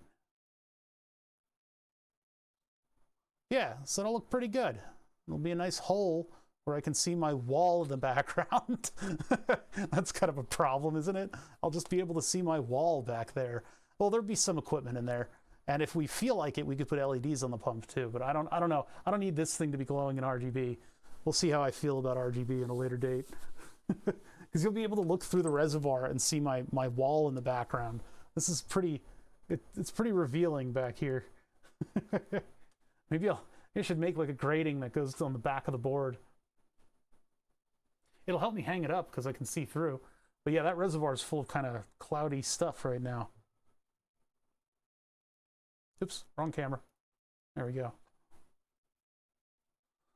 So we know that the pump has enough flow. We have well more than enough water to cool everything. It might be a little anemic with one 60 millimeter radiator, but I think that should, depending on how the power supply handles heat, that should cool things pretty well. And we'll have to we'll play it by ear. I mean, if it needs a larger radiator, I don't know, maybe I'll put the double in there and it'll stick a little bit further out of the wall. Because of the way we design this, it'll just be another 60 millimeters sticking forward on the wall. So that's an option. But there's plenty of room for air to flow as it needs to, and keep everybody nice and cool. And it really, I mean, we're cooling a Raspberry Pi, we're cooling a couple motor drivers, and then we have this 24 volt power supply that's going to be making a little bit of heat, but not much. I may have it go on demand, you know, when things actually start cooking. And then all the way out at the laser, we have a little bit of flow. So laser's going to get warm, it's not going to get hot. Okay, that does it for today. I would start printing these. I'll do that in the background. It is a little bit early, but I don't want to bullshit you guys. I don't want to draw out the project further than it needs to go. I'm waiting for stuff in the mail. I've got all kinds of stuff coming in the mail. When it gets here, we'll be able to plow forward with a couple of these different things. We need screws in order to finish this thing. I need to flush it, so maybe we'll do a flush stream where I get a pitcher of water over here and then an empty pitcher, and we just top to bottom just run water through it. It's not very exciting though. We'll figure something out. It's been quiet lately, but we're still plowing forward with these projects. Burn the Subs is going to take a turn. It'll no longer be a 3D modeling project. It'll become a programming project, and that's when things get weird. We get programmers in the stream. They kind of infect the chat a little bit. You should be doing it this way. You should be doing it that way. You're doing it wrong, bother. So, yeah, exactly. I don't know what the box is, but yeah, definitely. Whatever you're trying to communicate, I understand. All right. I don't know if project-y people are doing their streamy things. I know Gonad's been streaming a lot. Let me just take a look real quick and see if there's anything revealing. Who the hell is that guy?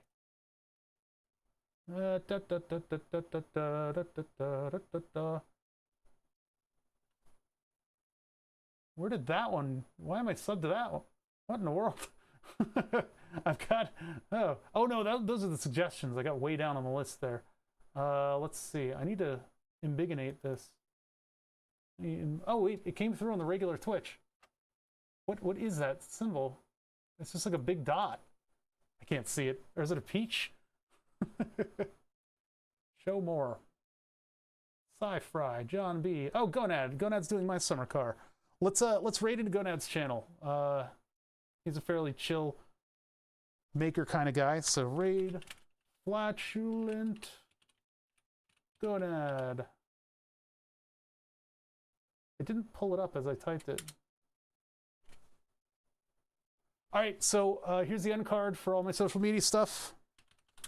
And I will be back on Thursday, and we'll work on whatever I've gotten parts for. So check it out, and let's go see what Gonad's up to. And now I need to close down this whole system. What do I type? Stop that.